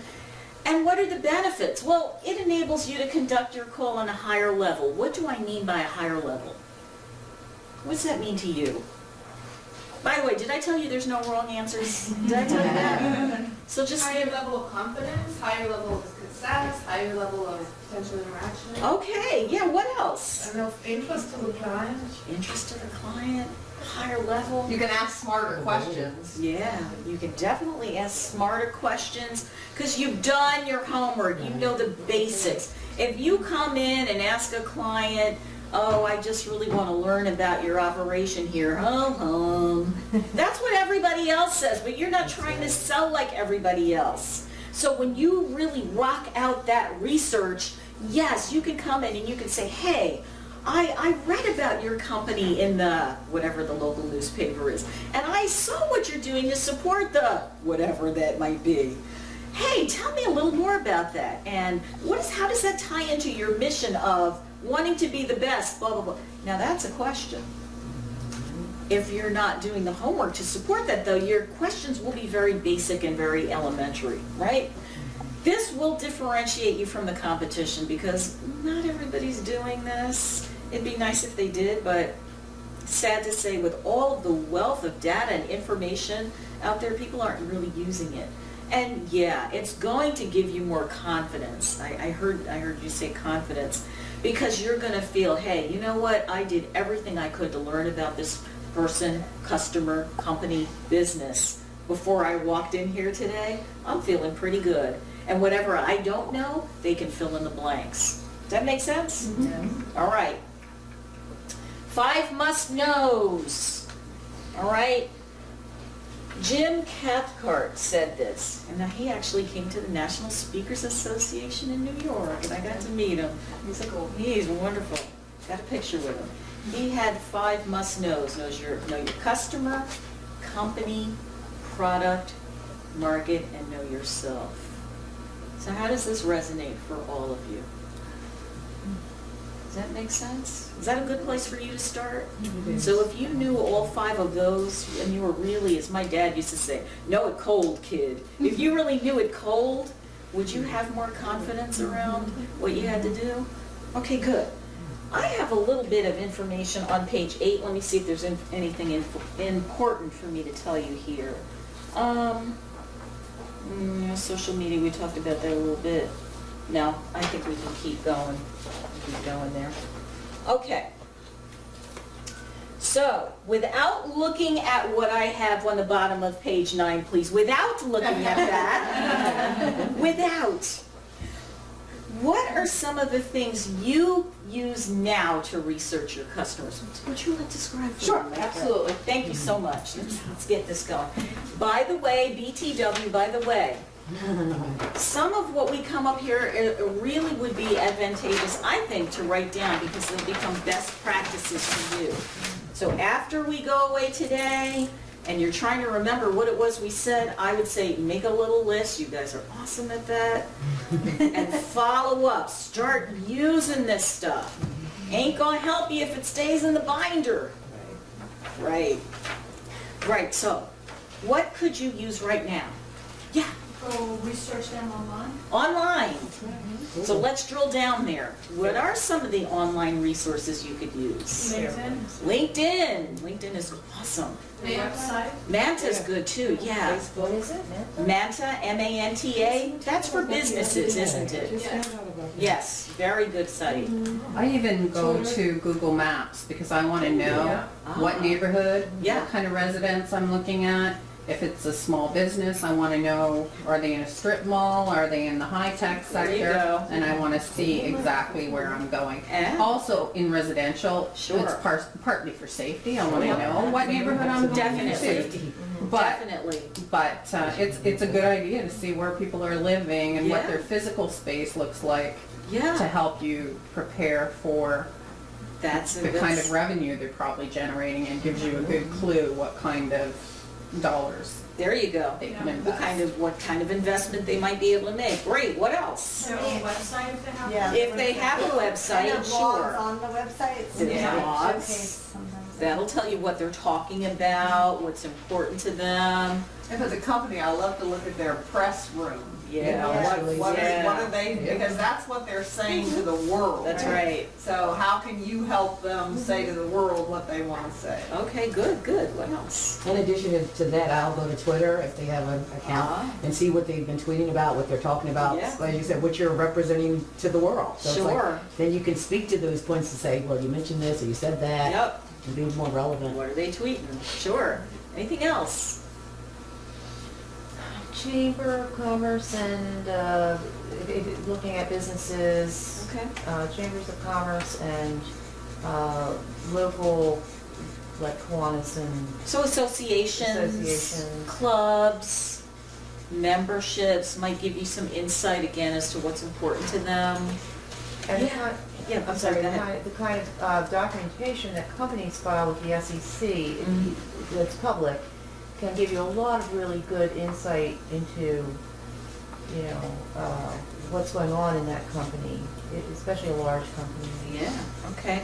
So if you can get your hands on publicly filed documents, might take some more legwork, right? But Actually, an worth it. easy way to do it, I've Tell done it us. before, I call my husband's stockbroker. If it's a public company, I call my husband's stockbroker and say, can you send me the reports from that, and he'll send it to me. Excellent. What's the Yeah. SEC? Securities Exchange Commission. Yeah. Yeah, Tracy. Well, you could also use Google or whatever and do a search for like the company, the newspaper, Mhm. and then you'll see things that have been published about them as well, like, you know, Royston Handel attorneys in Oakland, California, the Yes. Oakland Tribune or whatever. And Yeah. then if there's, you know, exterior stories that have been written about the company or promoting the company or highlighting something that's going on in the company. Mm-hmm. Good, good. Anything else? If you know someone who's been a customer or is a consumer of that product, to find out what their experience was like. Absolutely. Ask the end users. I've done a situation I really wanted to, I ended up getting a contract, it was a multi-$1,000 contract with a contact lens distributor. And it so happened that I was kind of having trouble with mine at the time, so I actually went to one of their customers and pretended, I just said, you know, I'm having trouble with contact lenses and whatever else, and I experienced, so that when I went to talk to them about getting this gig, I could tell them exactly what I had experienced with their company. And it cost me a few $100s, but I ended up getting a few $1,000 contract, so. It's worth it, yes, good. Anything else you can think of? There's a book called Take the Cold Out of Cold Calling. Has anyone ever heard of that? And I'm blanking on his last name right now. The first name is Sam. There are invaluable tips and sources in that book. Manta was one that he had talked about, and this was about 3 or 4 years ago. Many people had not heard of Manta, so that was, pretty cutting edge information. Okay, let's look at the bottom of page 9. That was nice work. We have hobbies, clubs, associations, so you've already come up with that one. There's one too, when you're doing business, is Yelp. I forgot about that. Oh, Yelp, yes. Oh, yeah. Yes. Stuff. Oops, I got ahead of myself here. Yelp is great. And again, driven by social media. So very often the community drives impressions of a business, and you'll get to take a peek and to see what people are saying about the business. Let's see, religious affiliations, if there are any, who they are connected to socially or professionally. You might find that on LinkedIn. Who you know in common. Why might that be helpful? What could that do for Because they you? can refer you or be a referral for you. That's right. They can make an introduction. Absolutely. It can help you get in there. Yeah. Okay, on page 10. Here's some questions that you might want to research about the client's business or for yourself. Who else do you know in this business? Do you know somebody else in the same line of work that you could interview and get insight from them? What's their current situation? So try to get some industry intelligence, if you will. And is this an industry that's shrinking? Is it booming? What are some of the trends? I've interviewed employees before. I mean, like I've called an employee and said, Yeah. I'm been asked to do a presentation or we're thinking about moving. Tell me, in your experience as an employee, what do you see as your biggest challenge? Or what do you see as your company? That's gotten some really good insight. Absolutely. And then what could you do with that insight? Well, you can turn around and say how you can help them address this challenge. Yeah. Good stuff. Let's see, what goals or campaigns or themes do you find on their website? So if they're having a big capital improvement campaign, how might what you do be able to tie into that? How could you help? Right? Who are their competitors? And I like to know this one because I like to try to find out where they stand in the market with respect to their competition. Alltop's pretty good for pulling up. If you go into Alltop and look for a theme, you can find out from a lot of different businesses what's happening in What is that it? theme. I never heard of it. Alltop? I haven't heard of that either. Okay, good. What is it? Just the way it Alltop? sounds? ALLTOP? I think it's Guy Kawasaki owns part of that company. I think. Good resource. Good. Problem areas. That's an obvious one. We want to know what are the problem areas of the industry and how is the customer performing in light of these problems. All right. Where might you need to focus? Okay, what testimonials could you show? This is now about your business. What testimonials could you use that demonstrate capability? So you probably have these on your website. You might have written collaterals that you leave with people that talk about your customer's experience with you. Let's see, what else? I don't, but that's a good idea for me to ask. Okay, good. How could you be of benefit more than any of your competition? That's going to be important for you to be able to articulate verbally, because when you are in a selling scenario, it's not bragging. Rather, telling someone, hey, this is what I do. This is my life's work. This is my passion. I've been doing this for 25 years. Some of the best in the business have hired me because of my ... Or however you say it, however you're comfortable, but you got to have some kind of a statement like that where you're putting your stake in the ground that says, hey, I'm really good at this, and this is why. Otherwise, why should they hire you? For all 35 years I've been in business, I've always said my services are totally guaranteed. And I've gone to companies and I've said this, and I've had companies pay me tens of thousands of dollars in which I have said to them, Yes. if 5 years down the road you say this was a waste of money, I will either come in and fix it or I will refund your money. Wow. And I mean it. And I said, because what you are hiring me for is a solution. Yes. If you do not get the solution, I do not want your money. There you go. Now that to me resonates confidence and power. Did y'all get that? Absolutely. Yes. Ooh. And in all the years that I've done there have been 2 times that I can think of that I returned money. Okay. And that was because I didn't want to work with them anymore. I mean, it was like that, the reason they weren't getting the results is because they weren't doing what they needed to do, and I just said, this is not a match. And, Yep. and it's like, I don't think, and the reasoning that I used before to explain it was to say that this obviously is not the right time for you to be doing this. Yeah. So I didn't make them feel bad, I didn't make them feel like they, it's like, this obviously is just not the right time to take on this initiative. Yes. And so I would just like to refund your money and go my way. Yes. And it was better for both of us. It is, and isn't it also peaceful to be able to release clients who aren't right for you? Yes. We have to really feel okay with that. And Antonina, we have to have the money to be able to feel, I don't have to keep these people because of the money. Yeah. Because if it doesn't align with your purpose, your vision, you're just not going to feel good anyway. Right? Okay, let's see, what else was there? What objections or concern might possibly arise? You might want to prepare for those. Have some ideas as to what they possibly might object to and be ready. Have some, again, because it's your confidence, have some responses in your back pocket. One of the exercises we've talked about doing, but I don't think we've ever done it, was that if we all collaborated and wrote down, like let's take the 8-hour miracle for example. So if we said, okay, all the times that you have proposed the 8-hour miracle, what are all the objections that you've ever heard? And if we wrote those all down collaboratively, and then we all come back and said, what are the things, that would be really powerful, because what we would be doing is writing scripts. Yes, you would. And guess what? I have something like that in here. Yes, we do. Yes, we do. So we'll get there. Not quite yet, but in a couple of pages. All right. So objections, yep. What specific commitment will you ask them to make?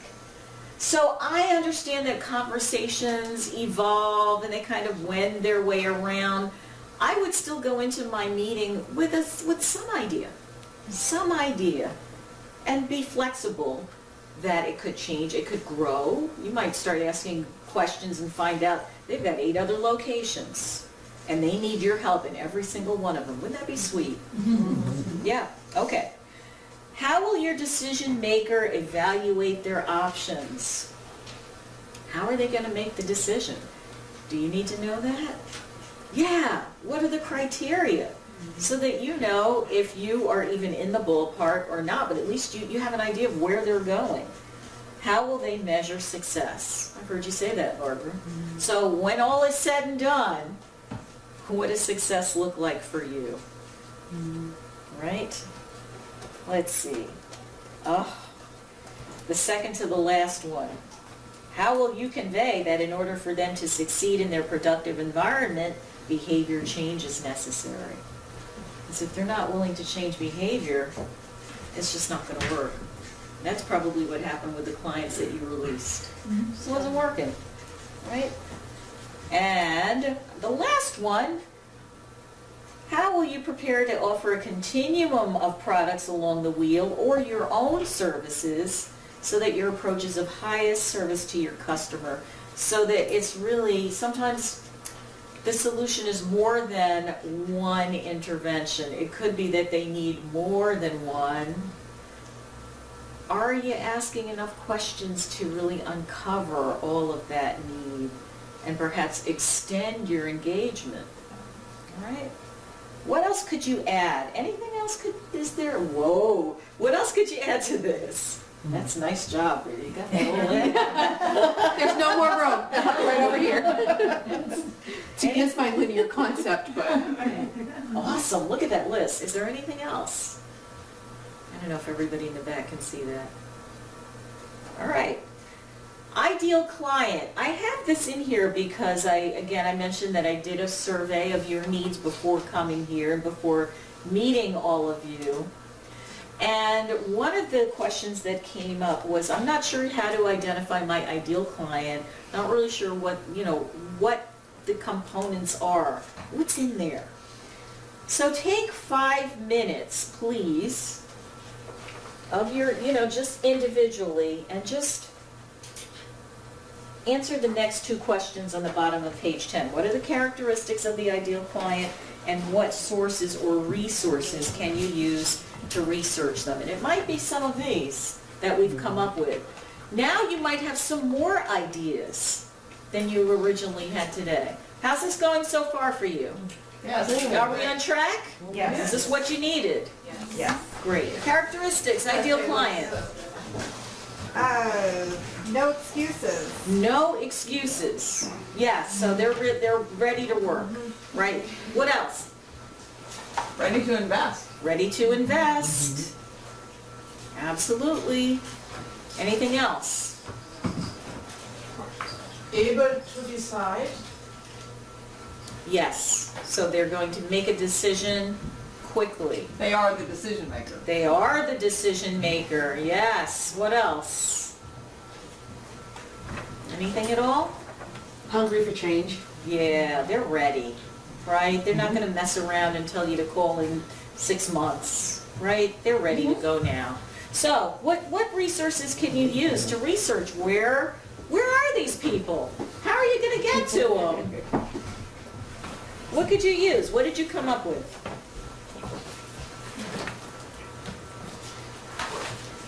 Anybody? Oh yeah, go ahead. My characteristics are a little different. Yep. So I look for a particular sector. So my resources are professional associations for those sectors, professional publications and newsletters, websites, LinkedIn groups. Yes. And, my ideal client is someone just in a small business, solopreneur or small business owner, wearing all the hats and overwhelmed with their technology and looking for solutions to put systems in place to run their business and work with their clients. Yeah. So you're going to have a really good idea of where that person hangs out, and you're going to put yourself where they are. What else? Anybody from this side of the room? I was thinking referrals and word of mouth, family, friends. Okay, yeah. Family, friends, referrals, word of mouth. Yep, what else? Anything else? So the idea is you come out of this, away from this with, the starting of a plan. Right? What can I do? What can I do if I had to pretend that I didn't have customers and I had to jump in there and build this business tomorrow? This is where I might start. Does this make sense? Ready to move on? Let's do it. All right, so now, why don't we start to move into what you're going to say on the call, right? You've done the homework, you've researched who this ideal customer is. What are you going to say? Let me see if I can get my PowerPoint back up here. Okay, I did it. Yay! Elevator speech. What's an elevator speech? Who's heard of an elevator speech before? Yeah! So what might it sound like? Well, down at the bottom there, who you are, what you do, what you offer, what problem is solved, and how your solution can help. Now, I've heard all kinds of varieties of these over the years, and some aren't really very effective. How are you? Oh, what do you do? I'm an accountant. Oh, okay. I think I have an idea of what that is. Okay.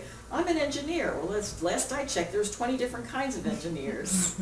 So the more specific you can get with your elevator speech, the better. Anybody want to give us an example? I have a handout for you. Give us an example of what you're saying. I'll give you my BNI shtick. Please do. Good.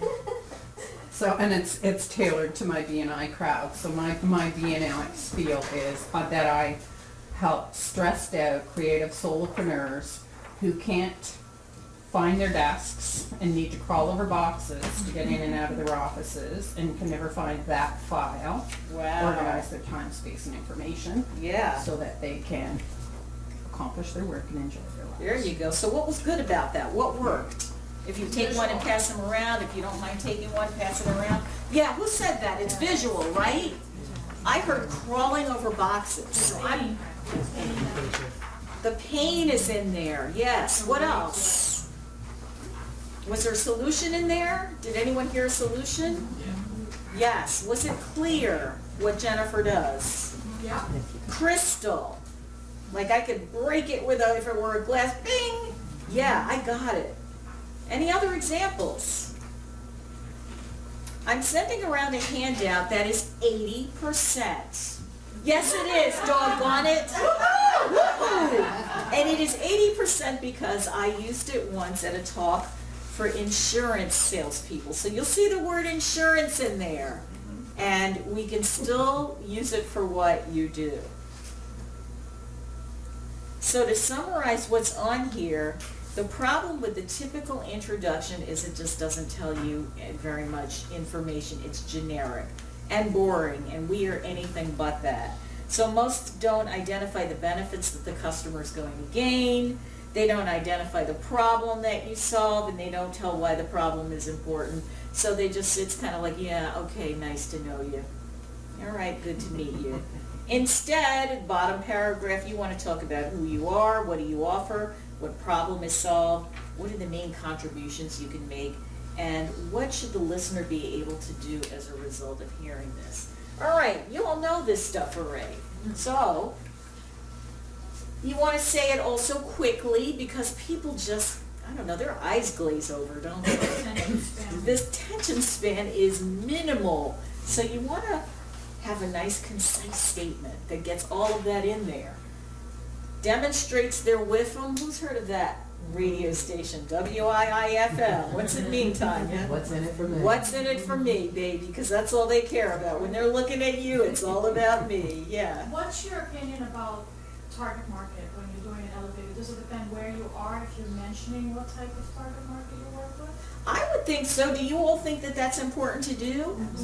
Because here's the thing, even if, this is my humble opinion, even if I'm talking, let's say I'm talking to Jennifer and she may not be my target person, however, I assume rapport, baby. And she likes me. And she says, you know what, tell me enough about you, Casey, and what you do so that I can appropriately refer you to people. I know a lot of people, and I know a lot of people who need help with their sales calls. So I'm going to just jot this down. So the more specific you get, I think the better. What other thoughts are there on this? I think it's another way of relating to, oh, I know a salesperson, because in general, you're not, it doesn't grab on, it goes over your head. No, it's like wallpaper. You're more apt to get referrals if you're specific. Yeah. People say, if your target market is hairdressers, it's like, oh, I'll tell you, I'll tell my hairdresser about you. Exactly. But I might be, I don't know, some kind of, I have a gourmet food where it's a complete spa experience and your hair is going to have body, I need to tell you that if that's what I'm doing, because that would differentiate me from everyone else who does hair. Okay, so here's the activity for you. Of course, there's an activity really quickly on the bottom of page 11. Jot down your own elevator speech. If you haven't said it in a while, here's a good opportunity for you to brush it up. Please make sure it passes the so what test. What is the so what test? So if I meet you at a B&I meeting and you tell me what it is you do, and I'm thinking in my head, so what? Man, it's got to rock that world and answer so what. Well, so what? The so what is, I have my own example. I help introverted business owners, and I help them see that their quiet voice is a powerful voice. I really am helping these people. When I work with them, so what? Their confidence improves. So what? They have better client relationships. So what? And they're able to make money again on sales calls. So you hear all the benefits in there. Otherwise, it just kind of doesn't really sound outstanding.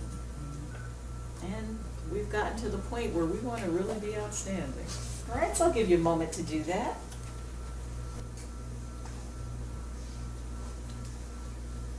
All right, does anybody have one that you feel you have been able to improve?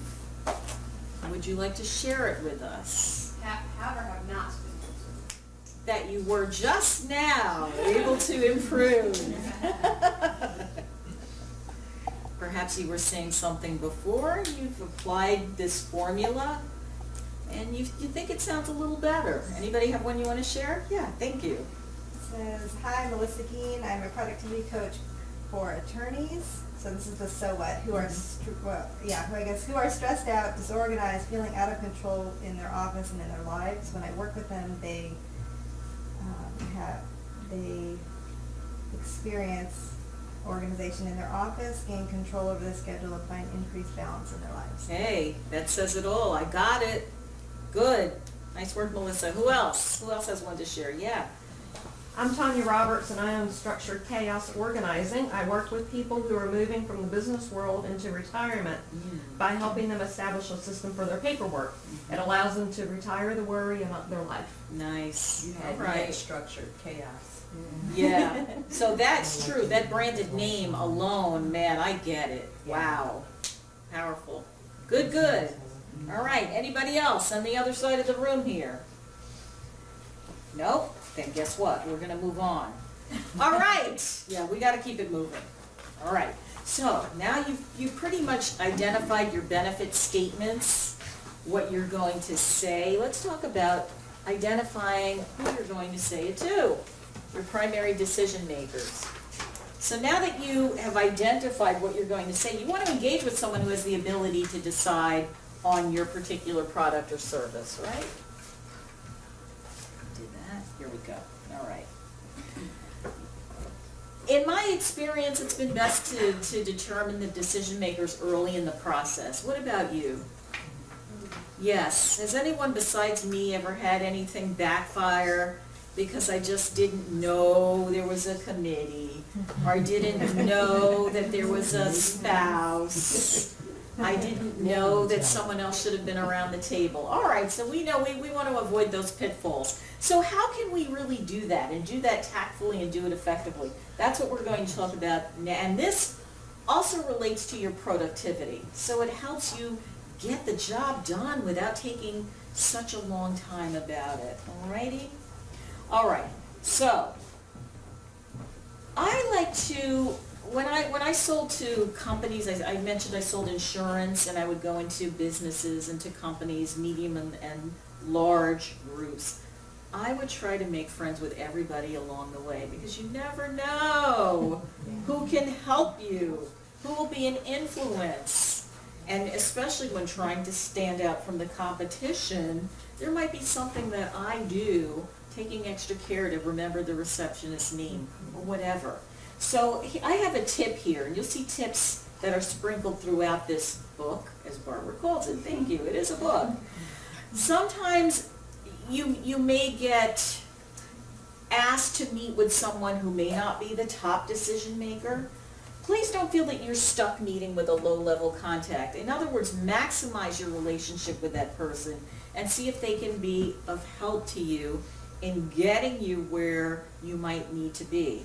How could you be able to do this? I see a lot of you nodding your heads. What are you doing already that's working for you in this arena? Anybody? Just listening and Yes. being there and staying in contact. Yep. Being there, and hopefully at some point, when they're ready for it, Yeah. you'll be the person that they'll call. Yeah. What else? Building trust. Building trust. You can't go wrong by listening and building trust, can you? Well, when I worked in international adoption and you would go into the embassies, you never met the ambassador at the door, right? Yes. You had to build the rapport with the frontline workers, Yeah. gain their trust, Yep. earn their respect, and then ultimately you would get an invite from the ambassador to whatever function was happening next, and then we're able to open new doors. There and you new go. windows. So it's almost building blocks. It Yeah. might not happen overnight. It might take you some time. The tip here, I want you to just not feel that you're stuck meeting with a quote low-level contact, because of course everyone's important and they can always help you on your journey. They can help guide you and direct you. A meeting with somebody who has budgetary power, somebody who can write the check or influence that person. They might whisper in that person's ear, hey, you know what, I really think that you should pay attention to Melissa. That's a class individual. I really like what she's got to say. You never know.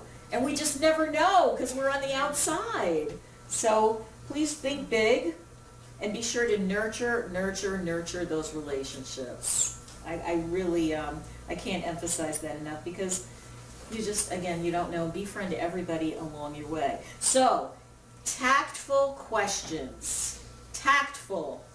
What could you say, and I call these people coaches, what could you say to a coach to tactfully identify who might be a key decision maker? I will give you a big hint. You don't want to say, are you the decision maker? Why not? We're all laughing, but why might you not say that? You take their power away and you minimize them in their own eyes and in your own. Yeah. And frankly, who was going to say, well, no, I'm not? They're going to say, well, yeah, I'm not. Yeah, I'm the decision maker, sort of. So they may not, it's an ego thing. They may not tell you that they're not. So what could you say that's tactful, that really helps you identify who that person, committee, who might that be? How could you say it? Maybe ask, how is the management structured in your company? Yeah. Good. What else? Maybe if you're gonna meet with them, you could ask if there's anyone else that should be involved in the meeting. And I like that too, absolutely. Something with a we in it, so they're still involved. I'm not sure what that would be, what we, like, what Okay. is our next step, or, Yes. yeah. How might we include others who need to know about this? So you're inclusive, using we, good. What else? Anything? I like all of what you're saying because it is inclusive. We don't want to offend anyone, especially somebody who's really been there in the trenches with you and helped you, and then all of a sudden they don't want to feel like kicking them to the curb. Oh, I want to get to the CEO. Yeah. So what steps might we need to take next? What do you think? Hey, you work here, you're the expert, you edify them as the expert. How do the politics work around here? What should I know as somebody coming from the outside? How could you help me do this? I don't want to step on any toes. How could you help me get to others who need to be involved, right? That's interesting, because I wouldn't have ever thought of asking, how can you help me? That, I mean, it's like, I wouldn't have thought of asking it in that way. Oh, But people want to feel needed, and that helps them feel valued and appreciated. So the minute you include them, most people, they're going to try to give you something because they like, she valued me, or she called me an expert, yeah. or she believes in me. Even if that's not the case, you've given them something to work with. I never Sure. thought of it that way. Yeah. And she respects me enough to ask for my help. Absolutely. Absolutely. And maybe you're the first person who has ever done that. Yeah, because to many, I'm not even going to say salespeople, I'm going to say vendors, because it's viewed as transactional. They might view this person as just an assistant, just the receptionist, and you're coming in and you're not doing that. Could you say, would you be willing to help me? Absolutely. I think I'd feel more comfortable saying, would you be willing to help me? Or one of the things I was thinking about earlier is asking, is it appropriate to say, I have this idea for your company based on the research I've seen and some things I think. What do you think of that idea? You work here, you probably can decide it better than I can. What do you think of that idea? Yes. And then if they say it's a good idea, then it's like, well, would you be willing to help me get to the right person? Yeah. Yeah, I like that. Yeah. I'm working with a company right now on their CRM system. For every company, they have what they call the decision maker and they have the gatekeeper. And to them, they're on equal level of importance because you have to get through the gatekeeper. Yes. So these people are not adversaries, but they're really, they help us. And you can help them because what you're coming in with is a solution so that they can all do what they do better. Good. I like what I'm hearing. All right, so let's move on. Another productivity tip, the bottom of page 12, is to consistently engage in high-level sales activities. What do I mean by that?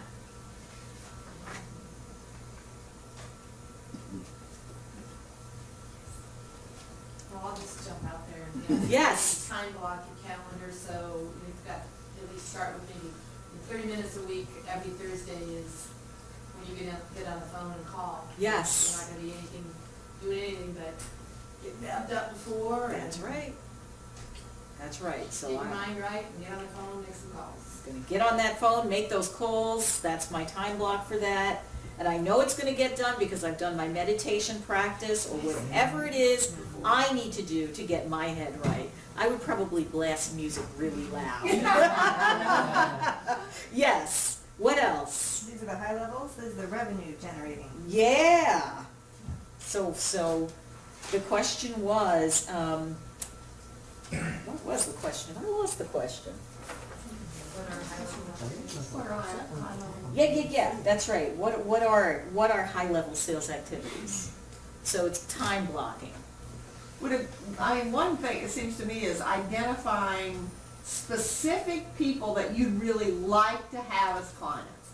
Creating a list and saying, okay, here's 20 companies that I would really like to have as my customers. Absolutely. And then saying, okay, now let's put a plan in place for how I can begin to reach those people, but just being very specific. Specific, intentional, yes. Kind of goes along on that same line is I connect with or build partnerships with people who serve my same sort of ideal client, but their services are complementary. That's it. They're not doing the same thing I do, but they can get me in front of 300 people that are my ideal people to work with. That's it. So- Joint venture. Yes. We were just talking at DFIT today about, I was talking to Dee about how he could have, I think Joe Polish and Dan Sullivan refer to them as champions, business champions. And it's like, okay, who are the people in Carolina Beach that would be great champions? And one of the things we came up with was hairdressers. Because where is it that people talk about how they're unhappy about how they look more than when they're sitting in the hair salon, sort of thing. It's like, well, he has a client who is a hairdresser. And so that part of it, and I think we could all do this, but that's where we really have to define our target market. Yeah. I mean, we really know who it is. But if you did that, then with these champions, you really want to care for them. And I think it was Joe Polish who said he would send them some communication. It might be a book, it might be a movie ticket, it might be a card or something, once a month, because he wanted to be top of mind for them, so that they were always thinking of him, so that when they were there. So if Dee were to do this to the hairdresser sitting in the salon, and once every month she got a movie ticket or she got something because of that, and if you had 10 of those out telling your story, then they'd be selling for you. Yeah, that's very good. I like that. And if I can take that and build on it, what also makes that powerful is when I research and I know that customer, I know, kind of know something about them, and I give them whatever it is, movie tickets, great if they like movies. What do they like? Give them what they like. That's right. And that's a wow. That's where you really will stand out. And how might you figure out what they like?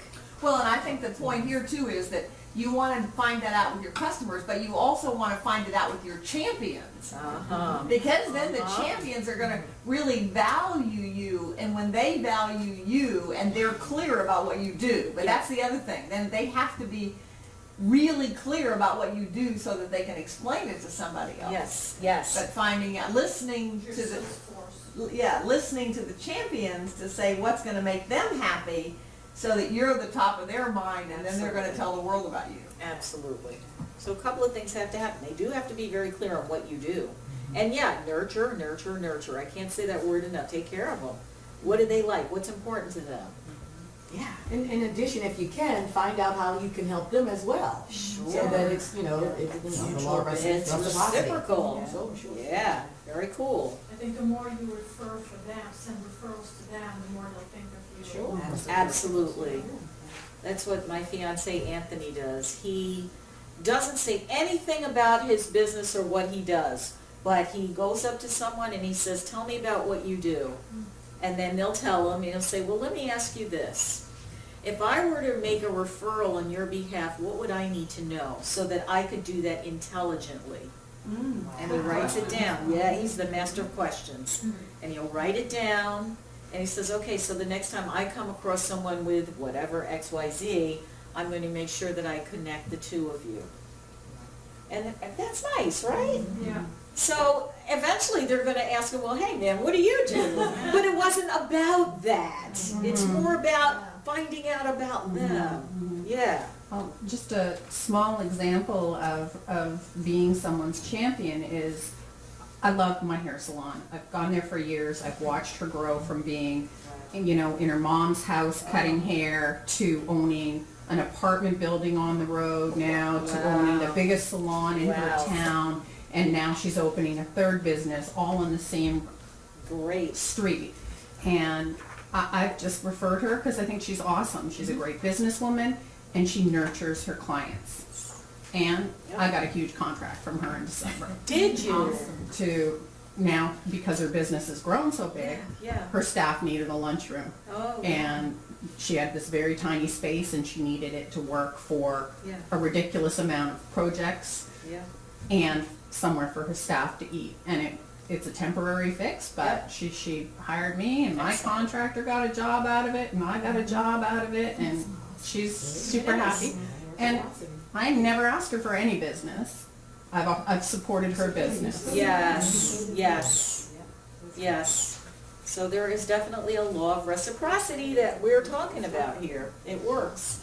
Okay, so we were talking about high-level sales activities. You gave me some wonderful examples. That's a keeper. Keep, stop, and start. We're going to keep those.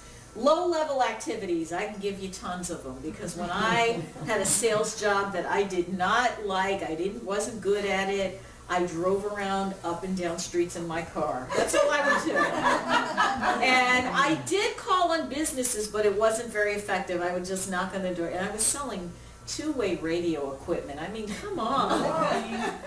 Yeah, for Motorola. And I couldn't tell one radio from the next. It just was not. But I didn't know. You have to understand the product and like it. All right, so I, ring the bell. Hi, do you have any communication needs? Okay, here's my card. So that's an example of, you don't want to do that. Checking email excessively. You might think you're being productive. I'm on top of my email.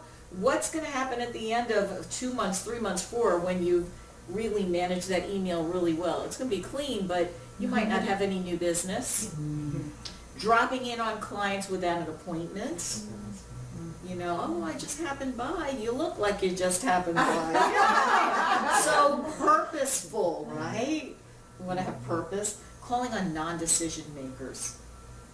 We can trick ourselves and say that we are being productive and we're really doing something. I would say, though, at the end of a month of conducting these low-level activities, where's the payoff?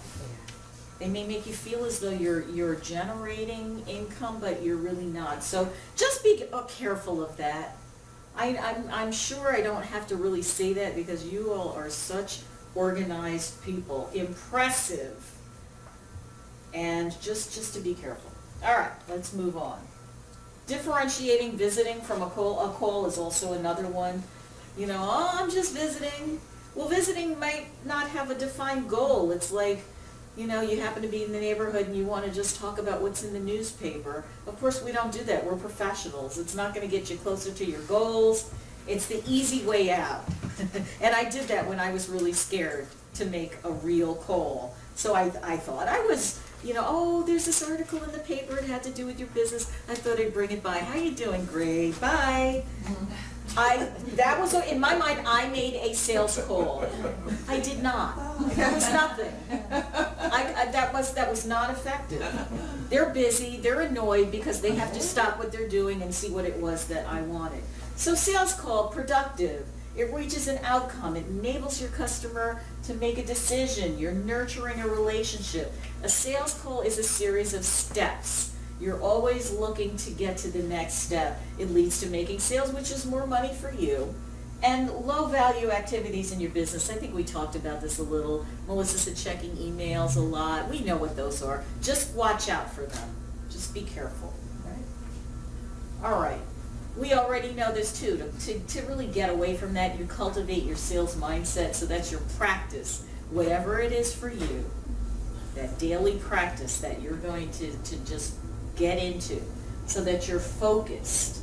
Allow that sales mindset to become second nature. You know, you get up in the morning, you have your practice, and boom, you're in your day. You're unstoppable, unshakable. Nothing's going to throw me off this horse. It is not.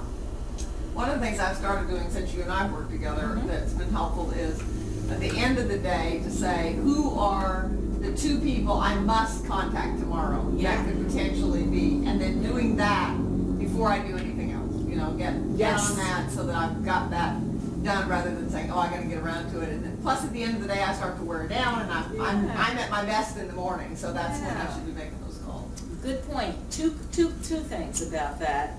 Know your own, they used to call them, oh good Lord, I want to say in the 70s, biorhythms. Yeah. So know your peak energy times and when you're tired. I mean, hey, 5 in the morning, I'm great. 7 in the evening, not so much. So I know that if it's going to take brain power and energy, I'm best in the morning. So know that. Also, there's a great book, you probably have heard of it, Eat That Frog. Have you all heard of that? Brian Tracy. Eat That Frog. So that's the ugliest, messiest project that you have to accomplish. Get that out of the way first, right? Or if it's a sales call, you're a little nervous, you want to get to that top person, do it early, right? Good. What else? Professional environment, we'll go through this quickly. I used to do network marketing. I don't know if I ever shared that with anybody, but I did that for 10 years in addition to working. And that's a whole other animal when it comes to sales, because you're meeting in people's homes, and some of you do meet in people's homes. You still want to have a professional environment when you do that, and to not let it lapse or let them get casual. One of the requests that I had in the survey was to really, I guess, elevate the posture of the business. I'm a professional organizer. I'm not here to tell you what to throw away. So, of course, the way in which I will circulate this, the importance of communication styles. When you tell me, why is it important to be aware of communication styles? Not just theirs, but also yours. Why is it important? Because sometimes when you communicate with someone like that's very, an engineer comes to mind, like a technical engineer comes to mind, who you're not getting a lot of nonverbal feedback from. So your mind starts saying they're not interested, or they're bored, or they're this, or they're that, when all they're doing is taking in information and processing it. And then when you do stop, then they're like, this is great. Yes. Let's do that. Yes. Yes. So being aware perhaps of other styles and being able to more accurately read the cues. Would that be another way to say it? Yes. So that you're not thrown off, you're still confident in your call, but just being able, with what you see and perhaps any other interactions you've had with them, to kind of put it together. You know, what might their preference be? If it's somebody who's bottom line, you know, hurry up, I got 10 minutes, and you know, then you know how to approach that person given your style. I love those people. Yeah. I really do. What do you need? Yeah. Yeah, and you know, when you can communicate that way in a direct way, you know, there's no guessing. Which one of these do you think I am? Thinker. Interesting. What else? I'd say related. Relator, sure. And if you had to pick a secondary one, what do you think? Because very often we're a blend. Try one more. You might be surprised. Director, baby. Get it done. Get out of my way. However, yes. Oh, really? Yes. Relator, I definitely, in fact, the disc profile is one that you can do online. My relationship score, it's all the way at the top, And the director one is not far behind, which Oh, says, really? Oh, yeah, that's interesting. I get it done and I recognize the value of the people. Well, that explains why you're good in sales. I mean, that really makes sense, doesn't it? I'm a It's like- tyrant at home. And though. the timer You're giving us 8 minutes, so. There you go. All right, so just self-awareness and for your own self-development, just be aware of where you may tend to come from and where is your customer. What do you need to do to adapt your style so that it goes more smoothly? That's what this is. We're going to move on. I have these slides here, but you have copies. Let's see. Pick a workout partner. I think Barbara said this. You know, you want to leave this retreat with someone who you can pair up with to get feedback. Because what is also important with practicing sales skills is how you're coming across. Very often we can't see ourselves. We have blind spots. You need somebody to hold up the mirror for you and help you. So make sure that what you're saying is congruent with what you're doing. You might have somebody role play with you. I used to be terrified of those bottom line people. Now I love them. But you know, if I get rattled in any way, I want to practice that so that I'm much more confident. Same thing with objections. They throw them at you, then get good at catching them and saying whatever you have to say in a package. All right, let's move on. What's my brand? Is this a valuable exercise for you to do, or should we go on? Somebody specifically asked for that. Okay. So for what's my brand, let's see what page we're on. 18. Defining your personal brand. Well, what about you makes you you? What makes you stand out? I have a quotation there. Some people are electrifying. They light up a room when they leave.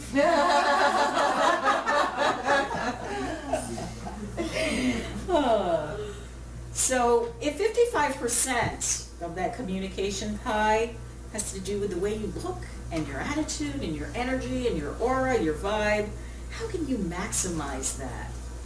If somebody had to bottle your essence, what would be in that bottle? So when you're talking about brand here, we're talking about branding a company, but you're talking about brand, like who are you? Who are you? But that's all part and parcel of your business. Yes, I was just going to say, and who I am, my business is an extension of that. So what do you say your personal brand is? My personal brand is, I do it in several ways. It's energetic service to introverted business owners who need my help and support. Because I have a lot of energy. I have to. It's late in the day. it's you know, so, and whatever I have to offer you, I always want to be of service, the highest service. So let's take 3 minutes.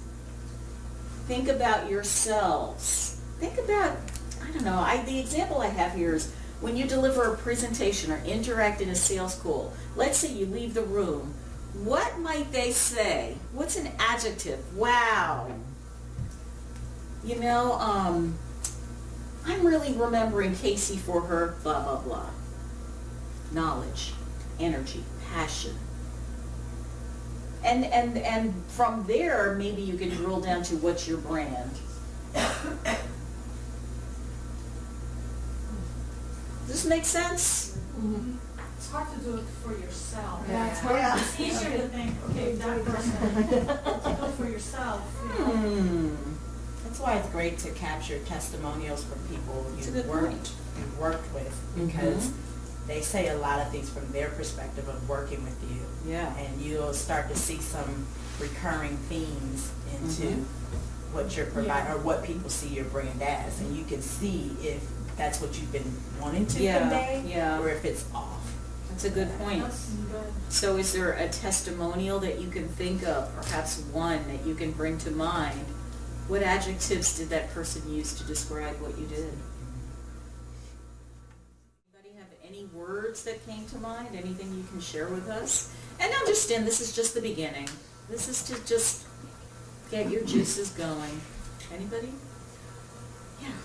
I'm using, it was one of the calls with Janice, remember? Mhm. Where I came up with the tech match. Oh, yes. Because we were talking, I don't know if we were talking branding. Yeah, and then we I were. was- Yeah, and Yeah. I think that she was asking me questions, and I'm like, I like simplifying, I love technology. I'm not, I think everybody has a different style or a different purpose or whatever, so I love matching people with technology. And I don't know how it came out, technology match maybe, and I ended up doing the tech match, but that's my brand. Yeah, So yeah, I'm not talking about my, I mean, those are other words, but yeah. that's just one word I'm using as my brand, as who I am. Yeah, and do you see how that evolved from you really getting clear on what you represent? How about one more? Anybody else have, yeah. Well, go I ahead. had the 3 words that I feel I hear my clients say at the end of a session are my energy, my positivity, and supportiveness. Yeah. So actually, like, on that line, I turn it into a sentence, which I think I could use when I'm telling people what I do. Okay. So I came up with, I bring positivity and energy to the client, and I'm a supportive partner in the working relationship. Yeah, So yeah. those 3 words in there. So that resonated for quite a few of us in the room, yes, yeah. Good, good. So play with this a little bit more after today, and continue to just spend some time alone and think about what it is that you bring that gives value. And going to the testimonials was a really good idea as well. Because what it's in, I was just thinking about it, because I've always said that what I want on my tombstone is she gave others hope.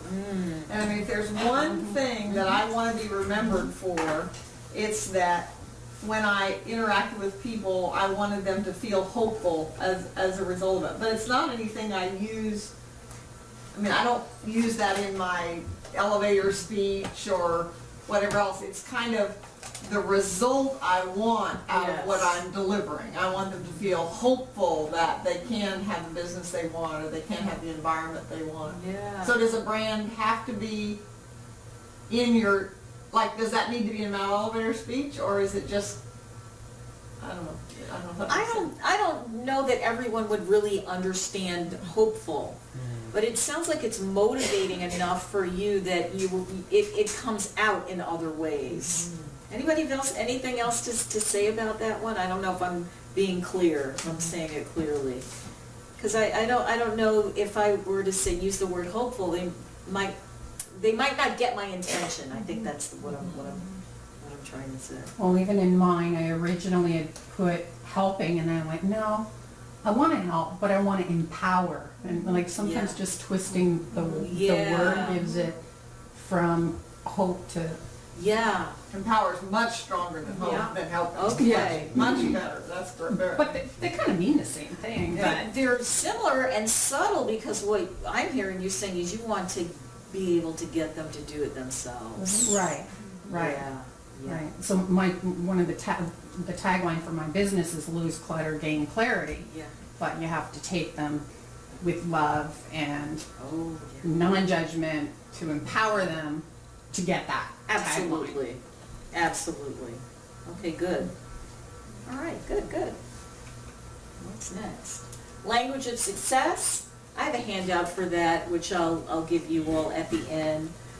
What I just want to say to summarize, again, was an interesting psychological phenomenon. It's called negativity bias. Believe it or not, humans are wired more towards the negative than the positive. Why do you think there's news, gossip, all that crazy stuff? So just be careful, guard yourselves, again, when you're doing your practice every day, being in your sales practice, not to let any of this really penetrate your armor. Counteract the tendency, that's kind of like the, oh, it's a nice day, yesterday was better. What are you talking about? When you hear people saying things like this out there, I say also to maintain your professional posture.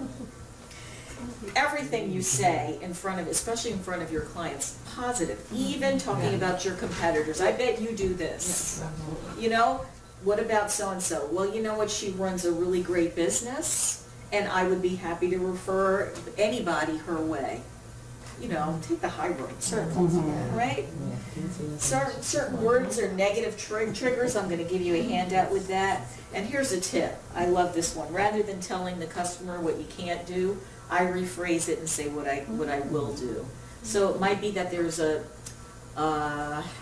condition that they want. And I might say, geez, I can't really do that one. Tell you what, Mr. Customer, this is what I will do, all right? I may not be able to do it exactly in that way. Here's what I will do for you, all right? Let's move on. Let's move on to page, we talked 17, 18. All right, good. Surveying, the art of asking questions. And this will be the last section that we cover together today. After this, you will have practice. So, questions, that was really a big request that I cover. Let's talk about those sales questions, Casey. So here we are. We're here at the S step of results. Why is it important to ask questions? You need information. You do need information. Why else? That's how you So you know how to uncover help what the them. pain points are. To know how to help them and to uncover those pain points. It is, hands down, the most important step in the selling model. If you do nothing else after today and you just go in there and ask questions, bravo! Thank you! You did it. Why? Here's another example of 80% that I love. It gets them talking 80% to your 20. So if you've been on a sales meeting and you did most of the talking, you might want to revisit doing it differently the next time. You want to ask questions so that they're talking more. That's what also engenders trust. People can be in a conversation with you and you don't say a single word, but just ask a few questions and say, man, that was the best conversation I ever had. Why? Because they felt heard. So here's where you allow them to be heard again. All right, we don't want to present the opportunity backwards, which is a data dump. No more talking brochures. That's the very old paradigm of selling. Remember we got that list in the beginning? The guy comes in a flashy jacket and just, we don't do that anymore.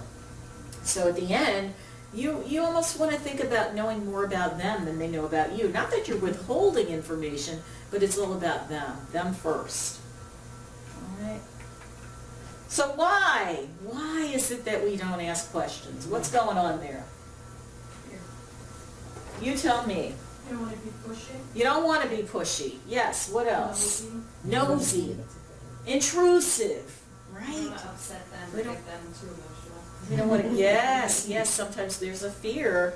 If I really go there, am I ready for their emotions? Yeah. We like to talk about ourselves, and we also get enthusiastic about what we offer, and we want to start blabbing on and on about, oh, well, here's what I do, and here's what I have, and here's this Yeah. product and that product, and here's what it'll do for you. Yeah. And we want to talk, and we want to let them know what we have, but the wrong approach. Yes, yeah. So how do you deal with somebody, I had a recent, went into a law firm and the person sits down and says, okay, so what do you have to offer? Immediately. So I go Yep. into that mode of, oh no, this is what I do. I Sure. thought, oh, this isn't the approach that I wanted to do. So luckily toward the middle of the conversation, I was able to start more of a personal, but it was Good. definitely from the get-go, it was all about, Yeah. so it's like, oh, I gotta figure out how to deal with that type of So you might have been individual. dealing with the director or the thinker, perhaps. Right. They might not have been as comfortable with the more interpersonal part of it, but for Right. whatever reason, that's how they came at you. So you know what? I'm really glad that you want to get right down to it. Before we do that, would it be all right if I asked you just a few quick questions? Just a few. And constantly One of the- tell them why you want to ask Yep. the questions. Like, well, this Yep. is more so about you, and the more I know about you, the better it is I can service you. Love so let me it. ask you this or that. Love it. Yep. Well, and I think one of the other ones that I have been more successful using than any other one is saying when somebody goes that way, it's like, well, I have a lot of options, but I don't really know yet which one's appropriate for you. Yes. So then it's Yes. I'm not talking to them about something that they don't need to know yet. Yeah, and that helps when they say, "What you got? What's this all about? What you got?"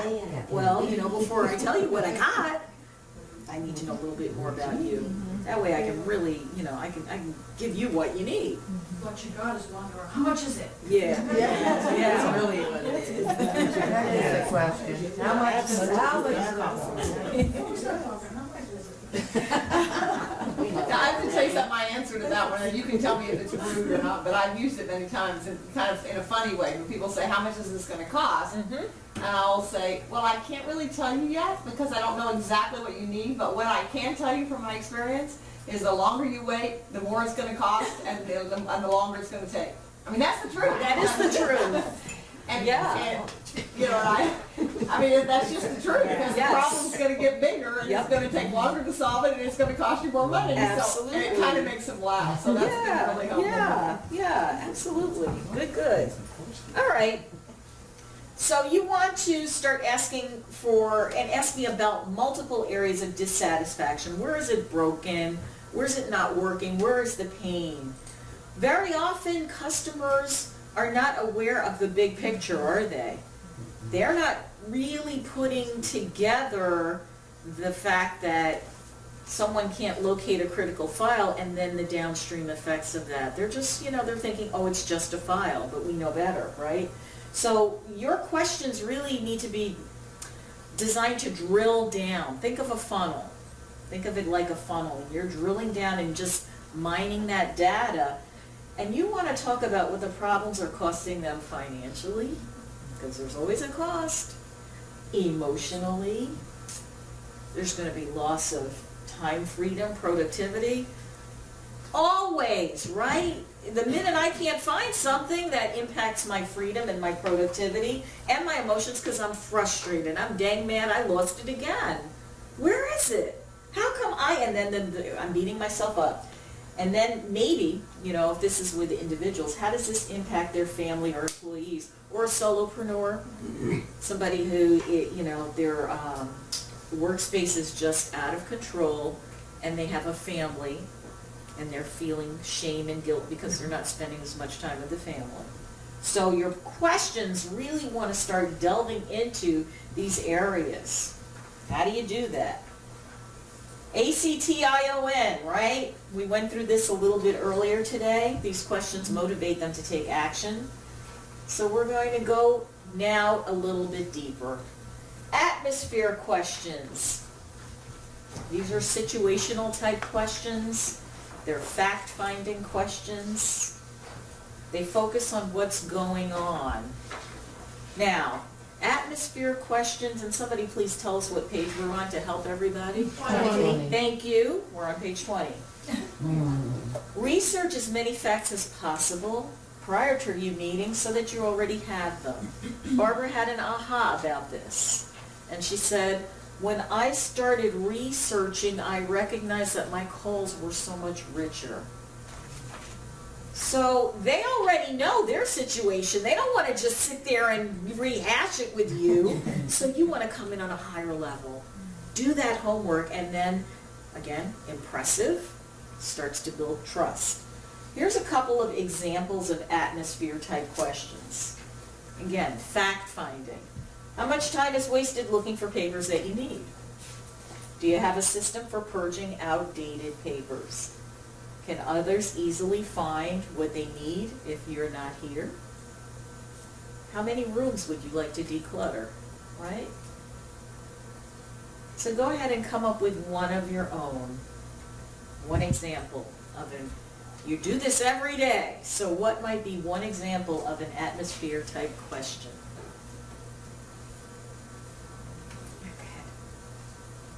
How often do you get your email inbox to zero?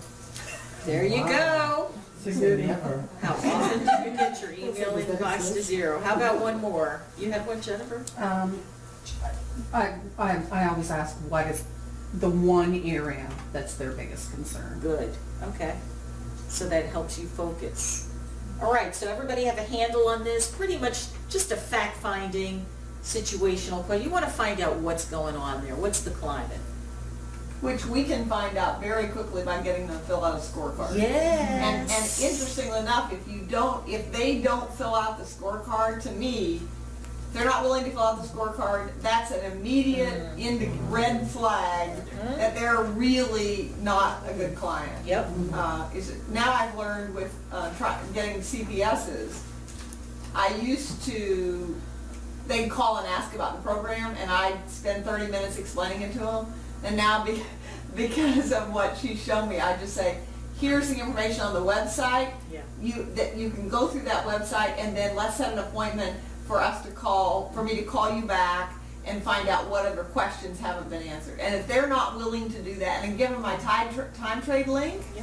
which means the ball is in their court. Well, if they're not serious enough that they're willing to go through my website and do that, then they're probably not gonna pay the money they need to pay to do it. That was Exactly. very helpful to me, because I Good. was wasting so much time describing to people what it was that we were doing, and it was, Yeah. I mean, that's the purpose of the website. I mean, I should let the website do the work instead of me doing the work, but I wasn't doing that. Yeah, there you go. Okay. So let's talk about consequence questions now. Very, very powerful.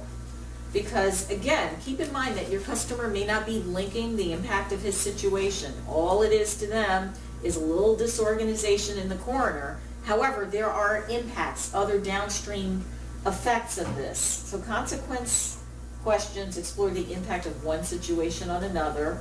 They go beneath the surface. That's what you want to be able to do, is just get beneath the surface what's really going on here. They're really essential. And I know you're asking them, you just may not have categorized them in this way.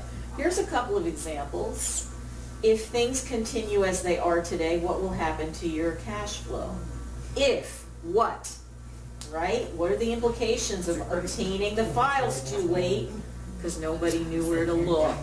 Right? Right? What are even this simple one? What are the consequences if this happens again? There's a question that I ask, and I would say, like, what don't you have, or what haven't you been able to do because of the financial challenges in your business? Yes. And that's usually like, Yeah, it's powerful. yeah. Getting them to think beyond the situation and what it's causing. And this is again where you become really consultative.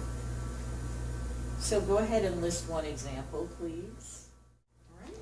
Who has one you'd like to share? Yeah, go ahead. Yeah. How often would you say you've missed an opportunity because you couldn't find what you needed when you needed it? Absolutely.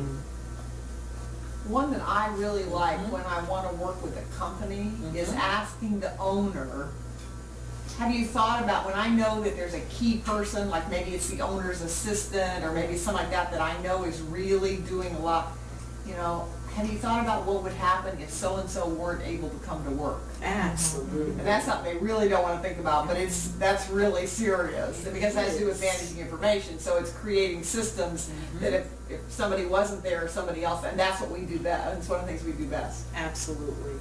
Great example. So everybody getting this? Beautiful. Let's go on to the T. This is a little easier, I think. Timing.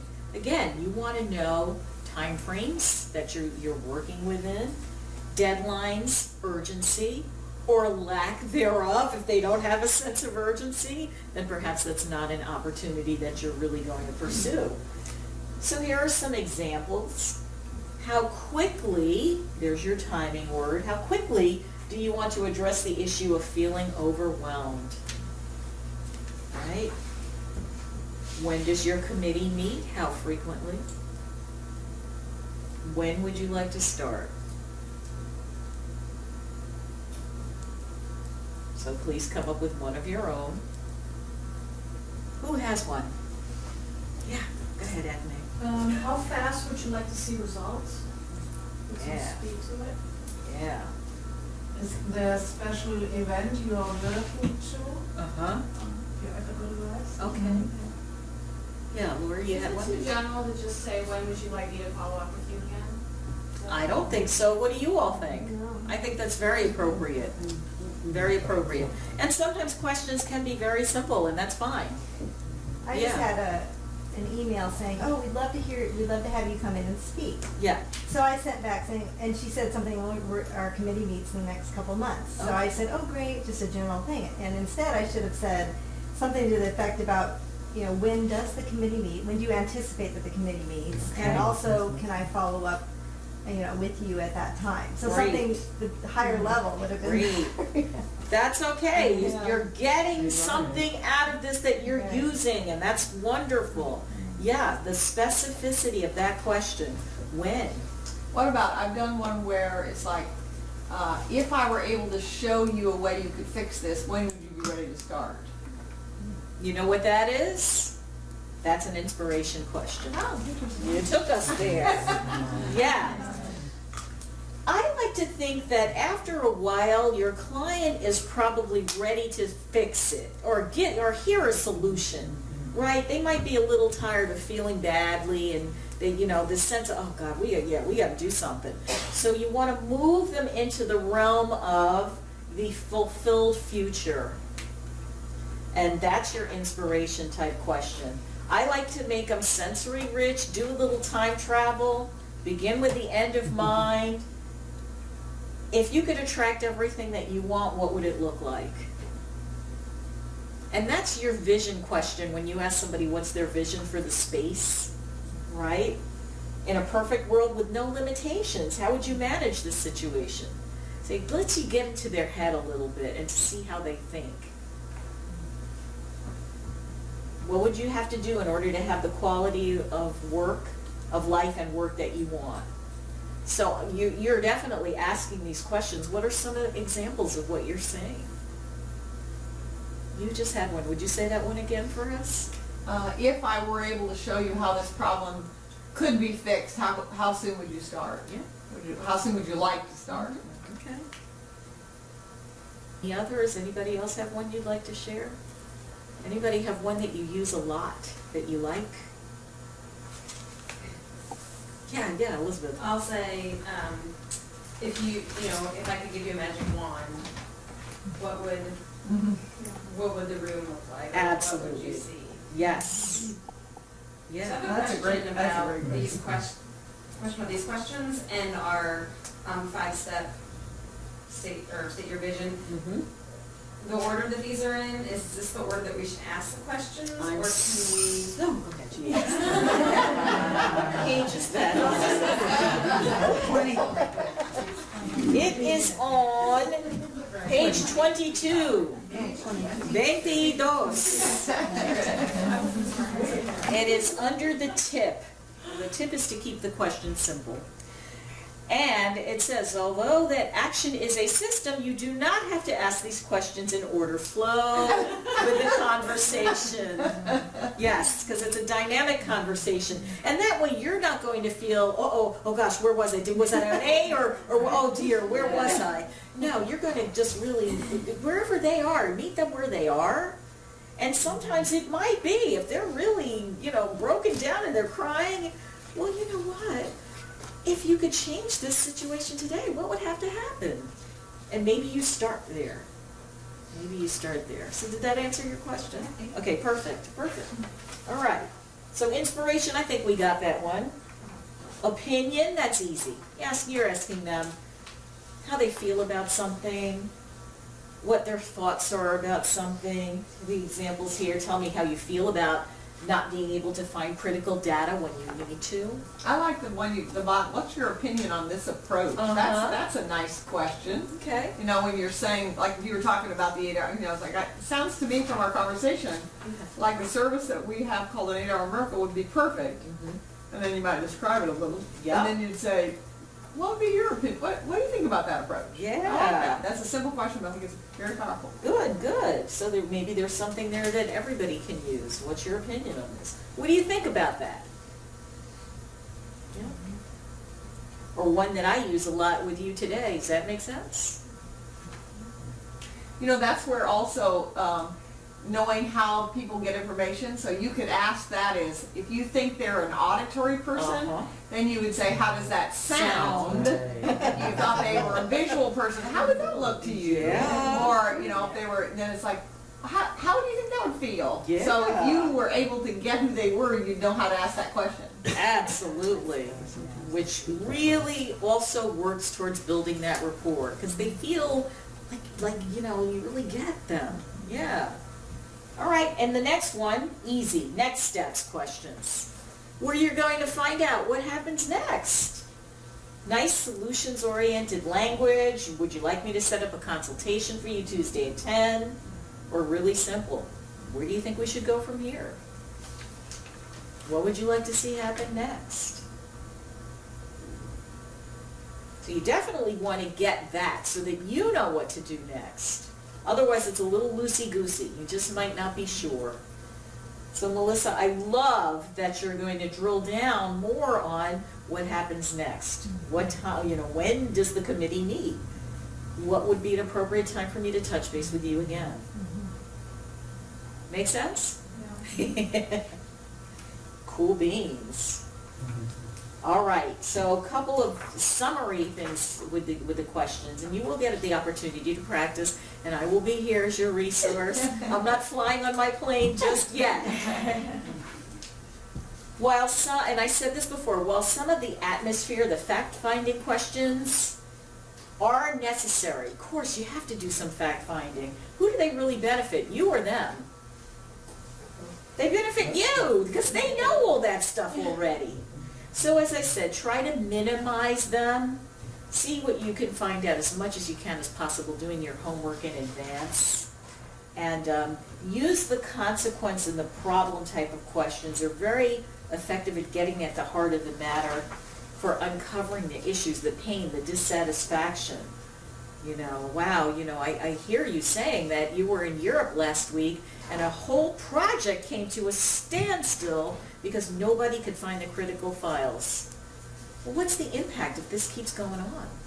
You travel a lot, right? So you see how you can do that and make it, conversational? Conversational, yes. Columbo, who here has seen a rerun? Because you all are way too young to have seen the original. Wasn't that guy great with asking questions? He would, one more thing, one more thing. And he was so disarming about it that he would just get all that really good information and solve the crime. And sometimes I do a little, it's not that it's not authentic, believe me, because sometimes I really can be a bit of an airhead. I really can. I'm just like, help me understand this. Okay, you got this over here. What am I missing? And people respond to that because it really is really me. I'm authentic. If that's you, use it. It's okay. You know what? Hey, I don't know. It's just not adding up for me. Well, that's kind of, Lori, we were talking about the Convention Visitors Bureau today. We were kind of using that, thinking about that approach. It's like, I've been thinking about how concerned you are about getting the media from doing this event. But in our experience in other cities, companies have been interested in this because they wanted the media. I don't quite understand your concern. Yeah. I just don't get it. I'm confused. Yeah, I think that would be a really good approach to try. Please help me out here. There must be something I'm just not getting. It's okay. And you build a rapport. They'll explain it to you. Melissa we just had a great opportunity of a question. I referred the lawyer that I was assigned for my traffic ticket happened to mention that she had bought a new software. I asked her, I said, I want to switch gears for a moment, and I explained what I did and stuff, and I said, and one of my consultants is an attorney, and she is a consultant to law firms. Would you be willing to have a 30-minute conversation with her about what she does, just to give her some feedback about how you think other firms would relate to this? And she said, well, tell me more about what you do. And so I told her what we did, and she said, well, I might need you. She said, we just got this new software, and she said, I don't even know how to use it. And I don't have time to figure it out, because I have all these clients coming in, and I need to take care of the clients, and I don't have to figure that out. I said, well, that's exactly what we do. Let me connect you with Melissa. So and we actually got disconnected at that point. So I called Melissa immediately and said, Melissa, call her. Oh, and she said, let me give you my cell phone. I don't usually give it out, but let me give you your cell phone, which I thought was a really good sign. So I called Melissa immediately, said, call her right back and say, I'm so sorry we got disconnected, but that I'd given her the name, whatever. Well, Melissa did that, but she hasn't responded. And so Melissa and I talked about it today, And I know it's just because she's busy. I mean, I'm sure that it's just because she's busy. Yeah. So I suggested that she call her back and say, I know you're really busy. Barbara mentioned to me that you had just bought software and that was one of your concerns. I'm wondering if you can just quickly tell me what the name of that software is so I can start doing some research about it. And that way it's just a quick question that she can answer. And it is something that she needs to know because it's when you talk to her, that would be the very first question you ask her. Absolutely. So now you're not going to waste her Yeah. time. You're going to have that information. Then you can do the research, and then you can contact her back and say, you know, I know some more about the software now, and you know, here's what I've learned and whatever else, and nothing. So I think that's Absolutely. a perfect way to try that out. What I like about that is it is productive. This is what you all live by. Saving time. So to the extent that you can, push an extra question out there that saves the back and forth. You know how we are to phone tag. And she can even say to her, you can text it to me, you can right. email it to me, you can leave it on voicemail, Perfect. whatever's the fastest way for you, just give me the name of that software. Perfect. All right, so I believe we're almost at the point where we got that. I am going forward, right? Problem with implications, I talked through that already. Okay, that's fine too. When to ask questions, never stop. That's the bottom line there. Never, ever, ever stop, ever. Because again, you're always looking to find out if you have put a solution in there, how's it going? We talked about the implications of this and that. Since we've put the solution in, how's it going? So it enables you to sell more products along the wheel and also your own branded products. So that's, and you want to get good. Get to be a good asker. If I can do it, you can rock it. I kid you not. I was a kid that never asked a question. And as a 30-year-old adult, I was just learning how to ask questions. Because we did not ask questions in my household. All right? We can all get good at this. All right, we talked about that already. Yay, yay, yay, yay. Talked about that. Yay. All right. So, we are now at the magic moment where we need to form two teams. Here's what I will ask you to do. Each group is going to be responsible for a sales scenario, case study, situation. What you will do is apply what you have learned so far to your scenario, and you're going to outline step by step how you would handle this scenario. So in other words, detail your research. Well, what sources would you use to research the person or organization in your scenario? List the questions you would ask. Each team member, what will happen is tomorrow morning we'll come back and the first thing we'll do is ask your group, all right, could someone please report out on what you detailed in terms of an outline? Each team member should really be prepared to present a portion of the outline, so that way not one person is doing all of the talking. We want everybody to get the practice, and hey, you want to, make sure that if there's a trip, you trip in practice, where we're all here and we can all support each other, right? And the total presentation time for each team, no more than 15 minutes. So we're looking for you to go deeply within each of these sales scenarios. What have we done so far? Where are we? Where are we? We've gone through the S. So we've rolled out the call. That's where you did your pre-call planning, your benefit statement or your elevator speech. You've identified the decision maker. You've set your agenda. Then under the E, engage, you've built that rapport authentically so it feels good. You've used positive language. Survey was all of the question system that we just went through. So the expectation will be you'll be able to apply these steps to your scenario. What questions do you have so far? What are the scenarios? What are the scenarios? Good discussion. I have one copy, so why don't I make one person in each group responsible? Yes, that's good, yeah. All right, should So we give it to a 1? Give Oh, wait, it- never mind. Yeah. I don't know who's a 1 and who's a 2, That's all right, we but, can just. so we'll send that to the back of the room there. Who's the two? A newer person. Who got that one? Jocelyn got that one. Which is the number. One. Okay, so we'll give it to a 1, or whatever. Okay. Use your imaginations with this. All right? It's okay to invent details, make it rich. The idea is that you're practicing what we've talked about today. What questions do you have about everything that we've covered so far? How has this workshop been for you so far? Amazing. Great, amazing. Well, applause would be nice.